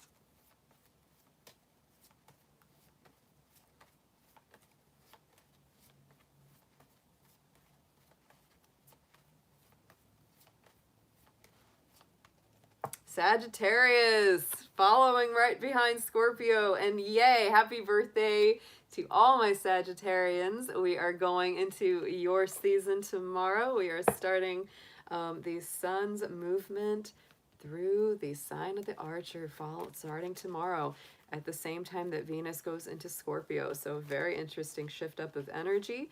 So Sagittarius, this will be for Sun, Moon, Venus, and Rising predominantly. Or whoever feels very, very likened to the Sagittarian energy. You may feel it even if you don't have those planet placements in your chart.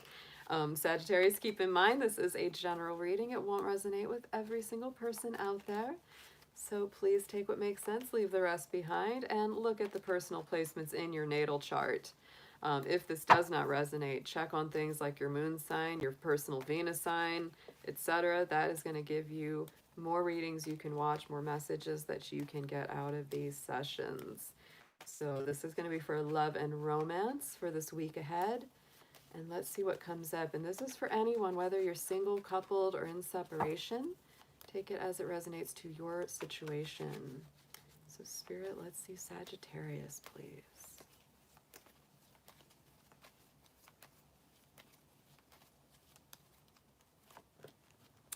Look at that coming through. And that, oh, this is a perfect card because the sun is moving into Sagittarius and you have got the card of the sun. So the sun is absolutely shining on you, Sagittarius. This is a card of vitality, better luck ahead. It's a very, very positive card.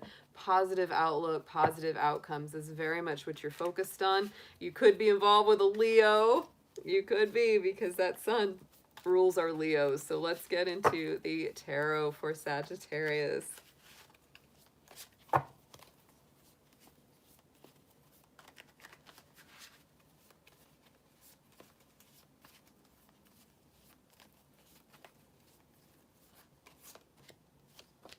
A lot of people are starting out with that energy this week. Two of Swords, right? So, you know, decision time, making choices, a little bit of uncertainty, indecision. It is Libra energy. So, Sag, you might be having to make some big decisions this week. They might be some tough ones that you have to, you know, work through. Time to take the blindfold off. Time to tackle it, especially if it's something that you've been procrastinating on at all.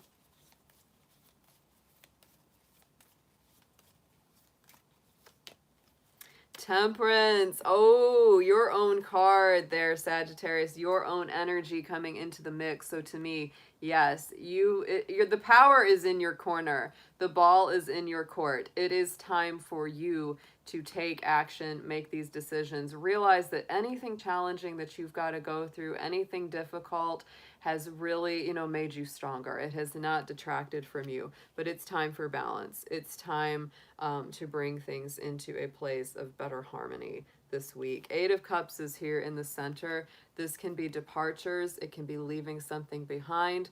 So, you know, you might be making a decision about whether or not to stay in a relationship or whether or not to get into a relationship, because that Eight of Cups many times is continuing that emotional journey. Sometimes it can mean that you're going to the next level in your emotional life as well. So it's a very, very strong card of emotional shift and change.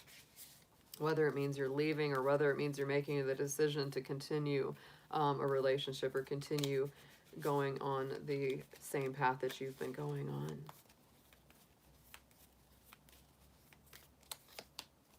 Three of Pentacles. So yeah, I mean, you realize that you've got work to do, whether it's in your relationship life, your personal life. You know that there's work that needs to be handled with the Three of Pentacles, and it's really all about, you know, creating that spiritual sanctuary for yourself, creating that stability, and it really is about taking action. The Three of Pentacles is very much about, you know, going to the architect saying, look, I got the blueprint. It's time to build this, you know, this temple. It's time to build the sanctuary for myself. Nine of Wands is coming out at the end of this week. It is a card of determination. It's a card of standing up and fighting for what you care about and believe in. It is also a card that says, you know, you might be feeling a little defensive. You might be a little on your guard, Sagittarius, because this to me is about, you know, having been through quite a lot, having been through a lot of challenges. You still have the ability to fight, but you'd rather not. It's like, oh, can we just relax? Can we just take a break? Can I just get a nap? I mean, that's really what you're feeling. You know, it's really about that. Putting down the defenses and being much more open. And the Justice. Yes, because you just want balance. You want peace. You want the wrongs to be righted. You want harmony to be restored. This is Libra energy. So, you know, your energy and the Libra energy are very strong, because the Two of Swords is also a Libra card. So to me, this is about like really fighting for peace, fighting for restoration and harmony and balance, and things being made fair again. Sometimes that may mean leaving something behind emotionally and working on something brand new, you know, but continuing this emotional journey. Yeah, Six of Swords, resolution, leaving behind the conflicts, leaving behind those old choppy waters that are troubling and tumultuous and difficult and full of conflict and strife, and going towards a more peaceful outcome. Eight of Wands, again, taking action, taking movement, communicating your thoughts and feelings, Sagittarius. Very strong this week. Wow. So let's get some dragon cards on this spread for my Saggies. Let's see what comes up for you guys. I'm loving this new Oracle deck. I really enjoy it.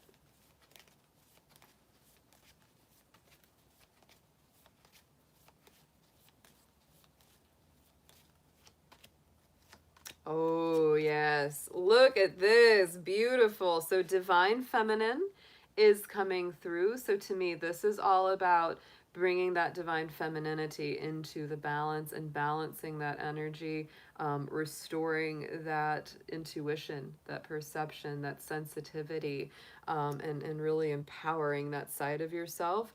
Here is our dolphin card. This is our dragon that is associated with our whales, our dolphins, all about those record keepers, the peacekeepers. Again, you know, to me, traveling to those smoother waters, that's what this feels like. And then we have Luna coming out at the end. Oh, beautiful energy. And you know, the full moon in Gemini is going to be coming up at the very end of this month. That is during, of course, your Sagittarius season. So I have a feeling that full moon is going to be extra powerful for you, Sagittarius. A lot will be revealed. And it's also a lunar eclipse. It's a full moon lunar eclipse that's going to be coming full circle for you. So let's get an affirmation on this.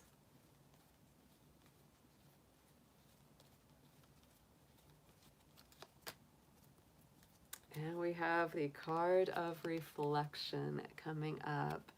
So friendships in your life may come to an end.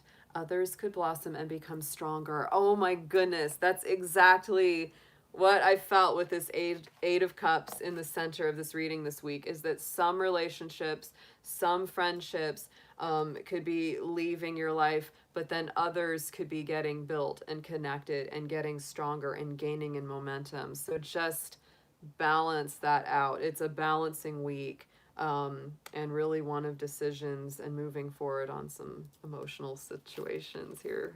Wow, Sag, that's a lot. It's a lot going on for you this week. It really is. I'm going to take a quick restroom break, guys, because I've been sitting here drinking all my water. I drank a giant cup of tea before I started too, so I will be right back. I'll be just a few minutes here.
All right, everybody, did you behave while I was gone? Or misbehave while I was gone?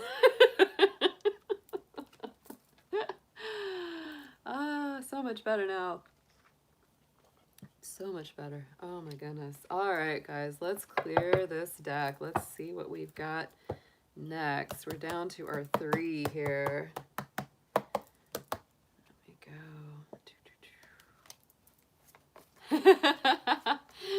Oh, good to see you. Yeah, I know Jacqueline never behaves. I see her riling everyone up all the time.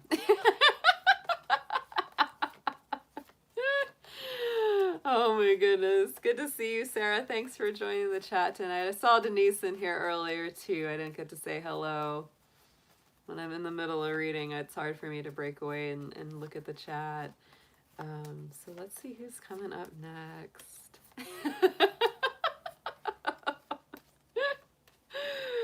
Oh my goodness. All right, guys, let's see who is next. Who is next? Gemini. Oh, my Geminis. Yes, yes, yes.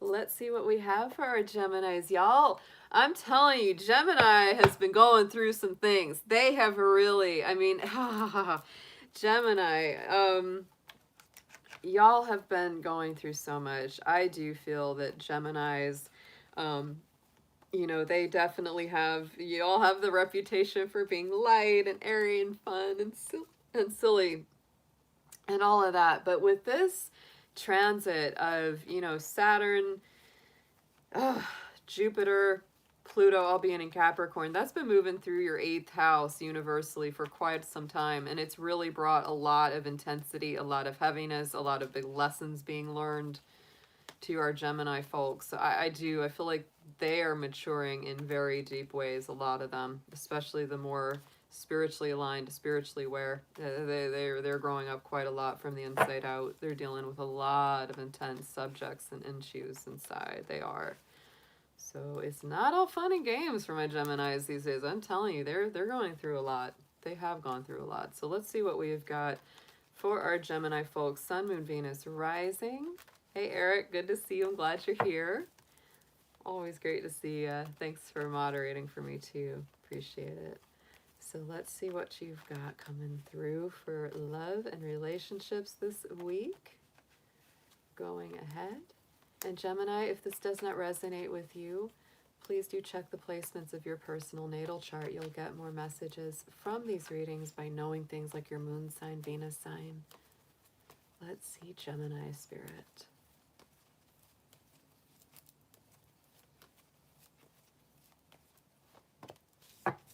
Family is at the heart of this. Gemini, this week, your family dynamics absolutely play a supportive role in your love and romance life. So relationship, and sometimes, you know, as we know how family dynamics can be, sometimes it's very positive, sometimes not so much. You know, it's like if they don't approve of your person, it can cause a lot of flare-ups.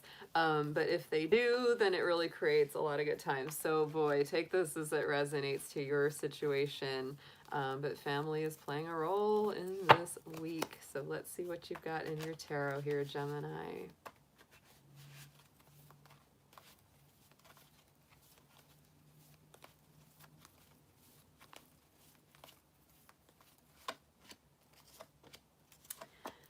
Interesting. You know, this Three of Pentacles has been coming out a lot in our reads this week. So Three of Wands is coming through as a preparation card. So allowing things to come to you, Gemini, not having to chase them down so much this week. This is a card of being ready, being prepared, waiting for something to return to you, especially if you've been putting in a lot of work, a lot of effort towards it.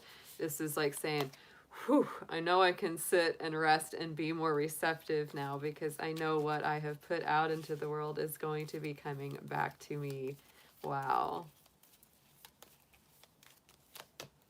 Three of Swords, yes. Oh boy, for some of my Geminis, I would say with the Three of Swords, this is that brokenhearted energy. This is disappointments, grief, mourning, etc. Of some kind of loss. So Gemini, if you have been going through that, this could mean that that heart is going to be healed. Something that you've lost is being restored to you. Whatever that may mean for you. I am going to sage this card. It's the first time it's actually come out today.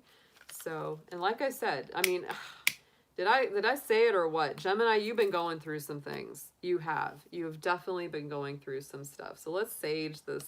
Let's sage this card for you, Gemini. Let's clear some of this heavier energy and bring through some better times. And let's do like our friend Ramblin' Mike. We're going to shake these swords out of your heart, Gemini. 1, 2, 3. Out, out, out. Get out of Gemini's heart. Clear that energy for you And so it be, and so it is, and so it is. Yes, my goodness. Four of Cups in these centers. So, you know, to me, that is about being kind of sick of some old cycle, waiting for someone to do the right thing, to be what you need. And if they just aren't being that way, Gemini, it's a reminder to start living your life more to the fullest, right? Instead of being indifferent to your life cycles and what you're experiencing, it is really time to step up, get out of that old cycle and that old rut and start being happy, start living again. Yeah. To me, there's closure of heartache. To me, there's healing of heartache. There could even be reconciliation. But whatever it is, your situation is like, it's time for you to let whatever that pain was go and start to live your life to the fullest again. Yeah, Eight of Wands. I mean, to me, I feel like you're going to get some kind of communication or take some kind of action, or someone's taking some action towards you that's really going to lift your spirits. It's going to get you out of, you know, almost that hanged man kind of feeling, even though it's not a hangman card. It feels like that to me. It feels like that, where you've just been sort of in limbo for a season. Going into the Three of Pentacles this week, here we've got our card of action. And to me, this is a week of action. It's about rebuilding. It's about restoring yourself, having your own stability really coming into play, and working with your friends, working with the people you're connected with towards that end. It's a very nice card. Love that Three of Pentacles. It's been coming up a lot too. Three of Pentacles, Three of Wands. We've been seeing that one a lot. Yeah. It's the end of a burdensome cycle. A lot of old things are being closed out this week for you, Gemini. So be patient with this week, because I do feel that there really is. This is the end of a challenge. This is the end of just carrying around that heaviness. And you're really working towards that end, towards that cycle. I do feel like heartache is being released. Something's being restored, and a lot of burst of life and energy coming back to you. Look at that. Yep, Three of Cups, our celebration card, comes into this. So, you know, this is just, to me, being happy after a really difficult season. And this is probably, you know, it goes beyond just this week. It goes beyond that. It's, you know, you've been dealing with something from the past. And there we have our Ace of Wands. That is the hand of spirit, bringing in those divine new blessings, passionate new beginnings, something really revitalizing you this week. That's what I really feel. It could be to do with some of those family connections. If you have a really, you know, or even just someone, even if they're not a biological relative, someone that feels like a family member in your life, soul family, you know, can be part of that. And they're really helping to restore and renew your energy. There's something very positive coming in after a hard season here. So let's get three of our Dragon Oracle cards on this for our Geminis.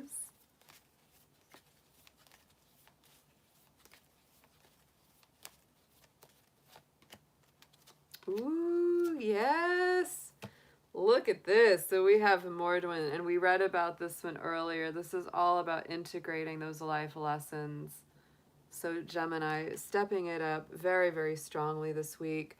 Illuminaire coming through, revealing the truth, helping you to integrate, you know, your personal truth into your life expression. And then we have the card of destiny. To me, this is a week where you really start to feel like you're getting back on track. You're embracing your role in life, what you're meant to be, what you're meant to be doing.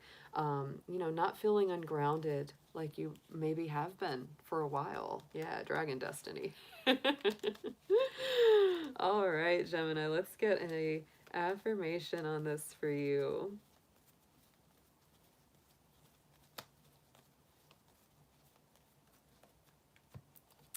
Oh boy, surprise. Oh, I think you're like the third or fourth sign to get this. So a disappointment will be followed by a pleasant surprise. An invitation can bring love to those searching. So Gemini, stay open to this. There's like a real shift of events this week. A lot of signs have gotten the surprise card or the twist and turns card. We are shifting a lot of energies. Venus is going to Scorpio. The sun is moving to Sag. We do have a lot of things changing and moving. So Keep your eyes open. And for my single Geminis, love is potential. Don't turn down those invitations. Don't put your phone on silent. Make sure you're picking it up, because there might be somebody calling you that you definitely want to hear from. All right. Down to our last two here, y'all. Let's see who we have got coming up. Hope y'all are doing good out there in the chat. Hope you're drinking your tea or getting your sandwich or whatever it is you want. Once we're done here, I'm going to definitely go fix myself some dinner. The dragon is ready for some snaps.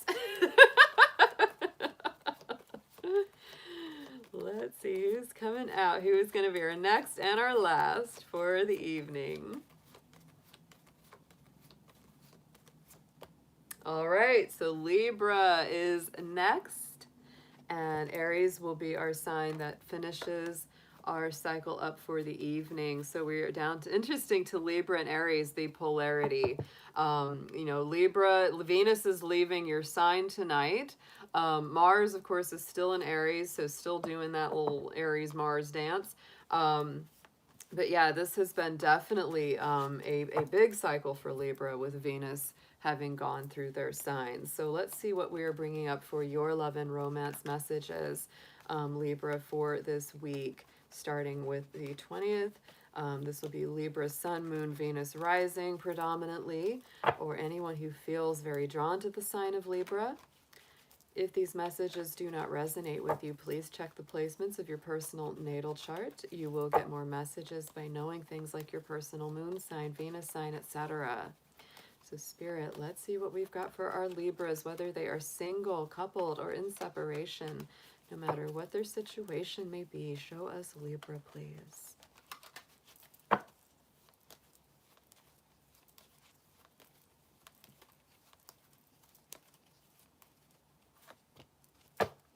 Libra, interesting. We're getting the karma card for you. Capricorn had the karma card. So to me, you know, like I was saying, we don't often pull this card, but today we pulled it twice. Once for Capricorn and now for you.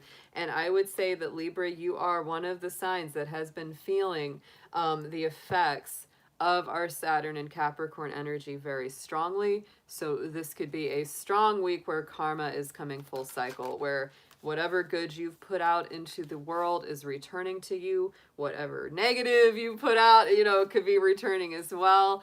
And as well, you know, you could be seeing people who have really disturbed your peace and caused a lot of chaos and difficulty in your life, getting their karma coming back around to them. It's also saying that be careful of what you do this week, because whatever energies, whatever thoughts, whatever intentions you're putting out into the universe have an extra punch. They have an extra, you know, come around for you. They're extra karmic this week for you, Libra. So let's get into your tarot. Capricorn had the karma card, and they had an awesome reading. So let's see what let's see what happens for my Libras. Oh my goodness. Let's see what comes through.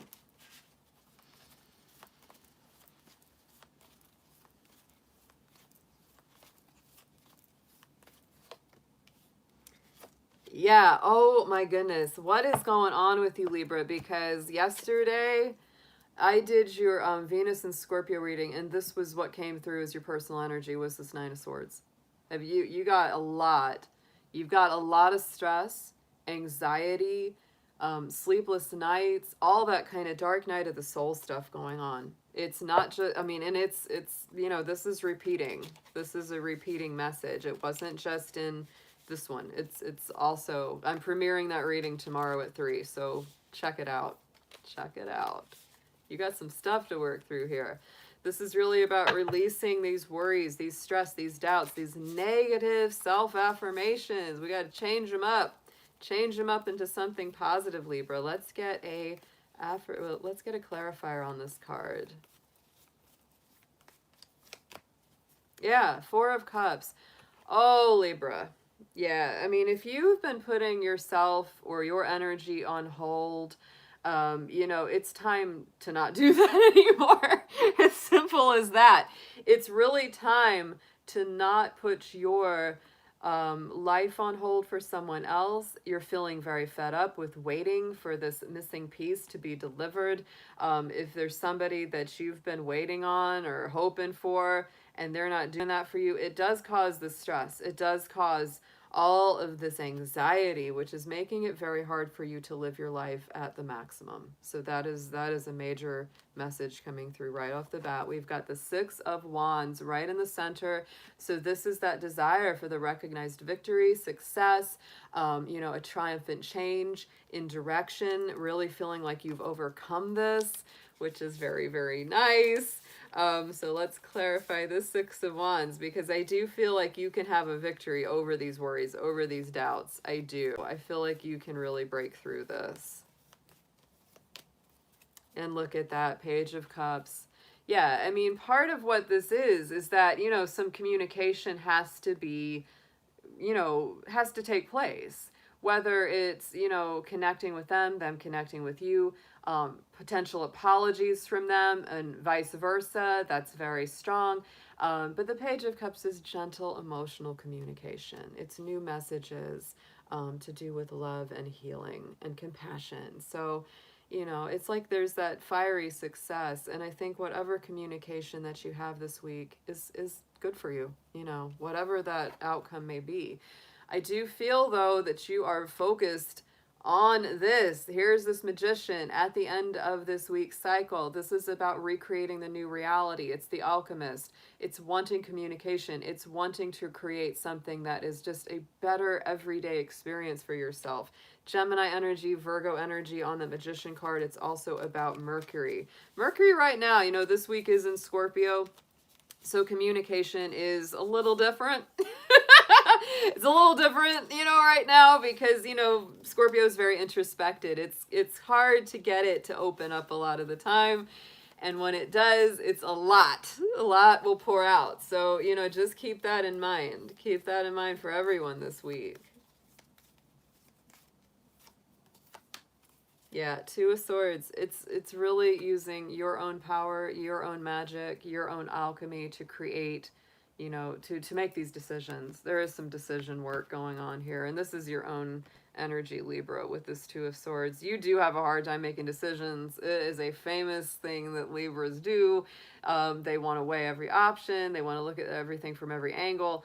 To me, it could say, you know, it's time to get out of that procrastinating energy, though, Libra. It's definitely time to, you know, start something new, start a new cycle. Nine of Cups, you know, going in the directions of your hopes and dreams, the things that you want to see manifest, you know, it's like you're just, I kind of feel like it's like there's an old cycle coming to an end this week and throughout this next 3 weeks as well. Two of Wands is here. So to me, that's brand new beginnings, brand new openings. Where do I want to go next?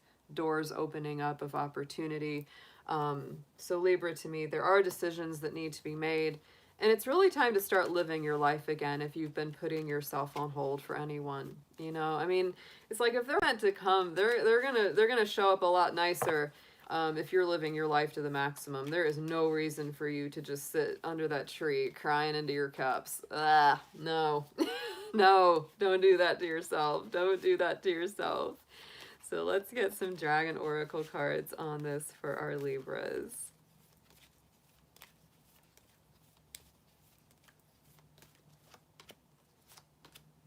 Yes, yes, yes, yes. Time to ground into the physical body, into the physical reality. Absolutely. Get stabilized. Get your head on straight. Get your feet on the earth, Libra. That's very, very important this week. If you've been kind of living in dreamland or fantasy land, it's time to come out of that energy and start to really work with the here and now and what you really need to look at. So let's get our next dragon. Here is Singold. Beautiful, beautiful card. Let's see what he is all about. This is a relatively new deck for me, so I'm still learning some of the deeper meanings behind these. Oberon is here too. Yeah, here we go.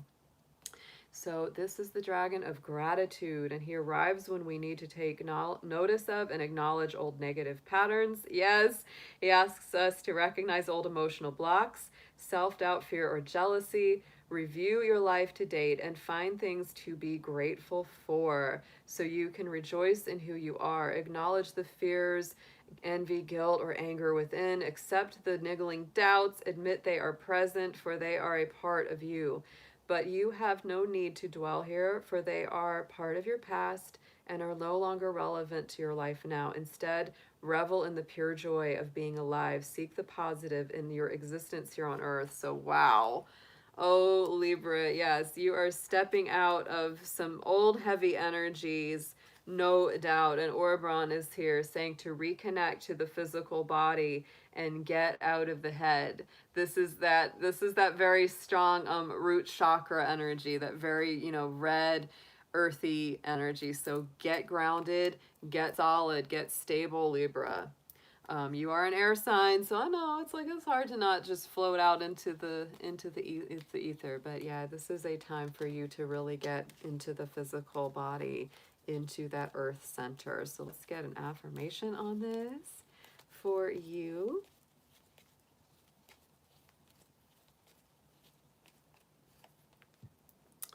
Care is required. Yes. Oh my goodness. Guard yourself against deception and be careful of making mistakes at this time. So I would say that Libra, if the karma, it's like don't return to things that have hurt you in the past. Don't follow old patterns that have not gone anywhere for you. It's like there's that thing about, repeating patterns. Don't repeat patterns that have been unsuccessful. That I do feel with that as well. Hey, Cappy Jen, I saw you in the chat. Good to see you, sweetheart. Always great to have you joining us. Love to have our Capricorns out there. Capricorn had a great reading today. Yeah, about time, right? About time. All right, my Libras. Let's see. We've got our Aries next. Aries is in the house. That is our final sign of the night, of the day, wherever it is that you may be. Love my Aries. So Mars, last week, Aries, it came out of retrograde. So I hope that has been helping some of your energy, helping to lighten some of the feelings that you've had of being stuck or trapped or just not moving as fast as you would like. So let's see what we've got for your love and romance life coming up for this week, Aries. This will mostly be for Aries, Sun, Moon, Venus, and Rising. If this does not resonate with you, Aries, please check the placements of your personal natal chart. Get things like your Venus sign, your moon sign. That's going to help you so much in getting more messages out of these or any readings you watch on YouTube. So let's check what you got going on. Dear Spirit, show us Aries, whether they're single, coupled, or in separation, whatever their situation may be.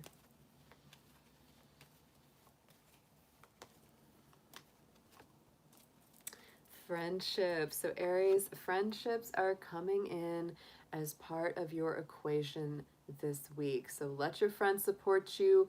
Let them have your back. Whether you're going through a tough time, a good time, whatever sort of time, it is a great energy to bring through those friendship connections for you. So let's get into your tarot. Let's see what we have coming through as your messages.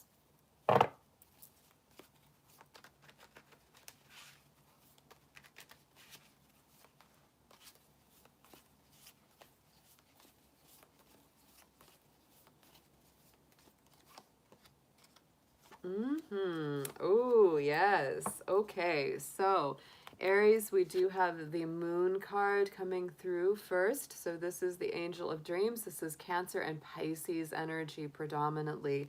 So you may be feeling more reflective this week, more sensitive, more intuitive, a little more dreamy. Might be checking out of the here and now at times. The Moon always says to be careful of any deceptions or anything that's unclear, because things look different under the moonlight than they do under the sun. So if something seems emotionally confusing, give it a little time. Let that moon wax and wane. Let the cycle come back to a place of more clarity for you.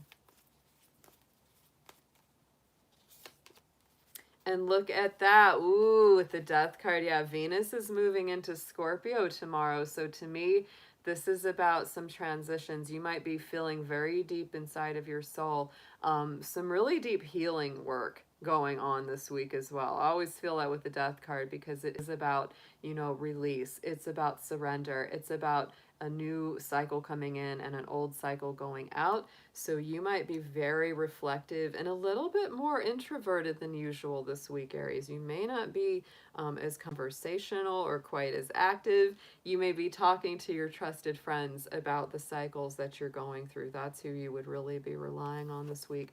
Eight of Pentacles is at the center, so there is dedication, there is work going on this. You know, stay the course. Eight of Pentacles is always about you know, doing that dedicated work one day at a time, even if it isn't very glamorous or exciting.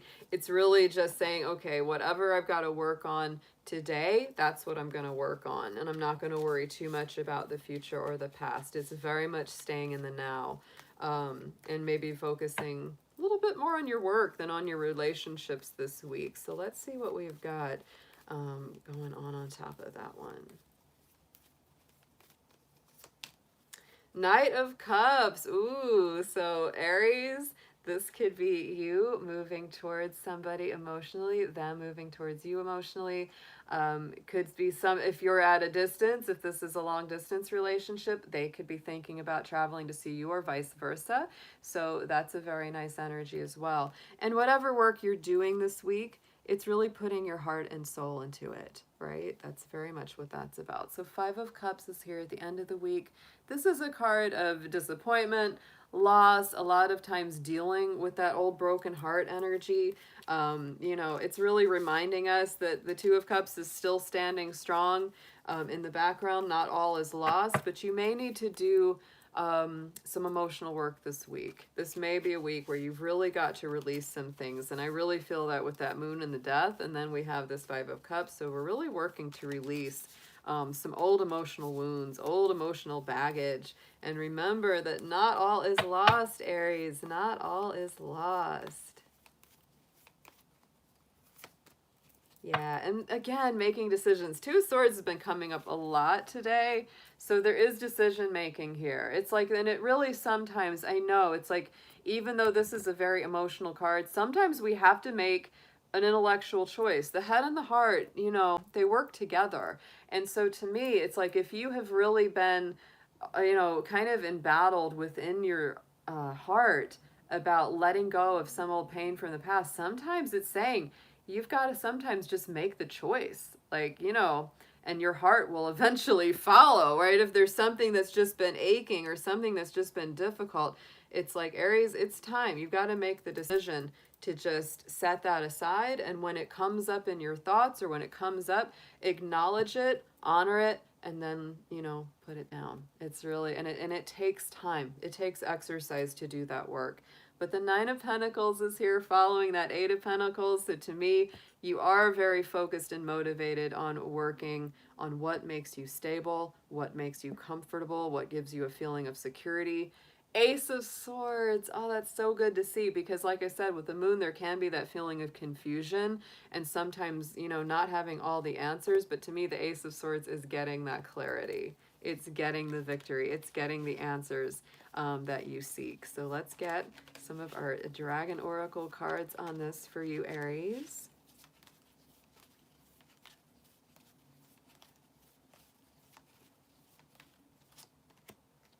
Oh, look, yes, the card of freedom coming through. So that is so much what I feel for you, Aries. It's really about release, turning things loose that just aren't part of your reality anymore. And this can really relate whether you're single, whether you're coupled and there's something painful from the past you're trying to let go of, whether you're in separation, you're trying to reconcile something, it's really saying you've got to fully transition out of this heavier energy and set yourself free.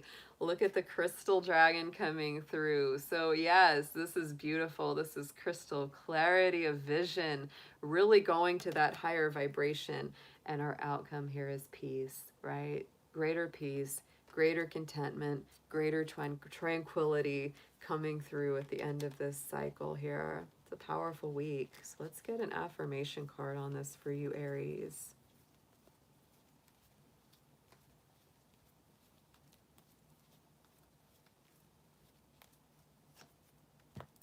Yeah, difficult times. I mean, that's really what you're working through. So be on your guard against the chaos as unforeseen emotional upheaval is foretold, right? So I feel like I think you know that this is actually coming. I don't think it's all that unexpected. I think that some of this are things that you've already been working through, and you know that it's time to release. You know that it's time to handle those old wounds or that old baggage in a totally different way.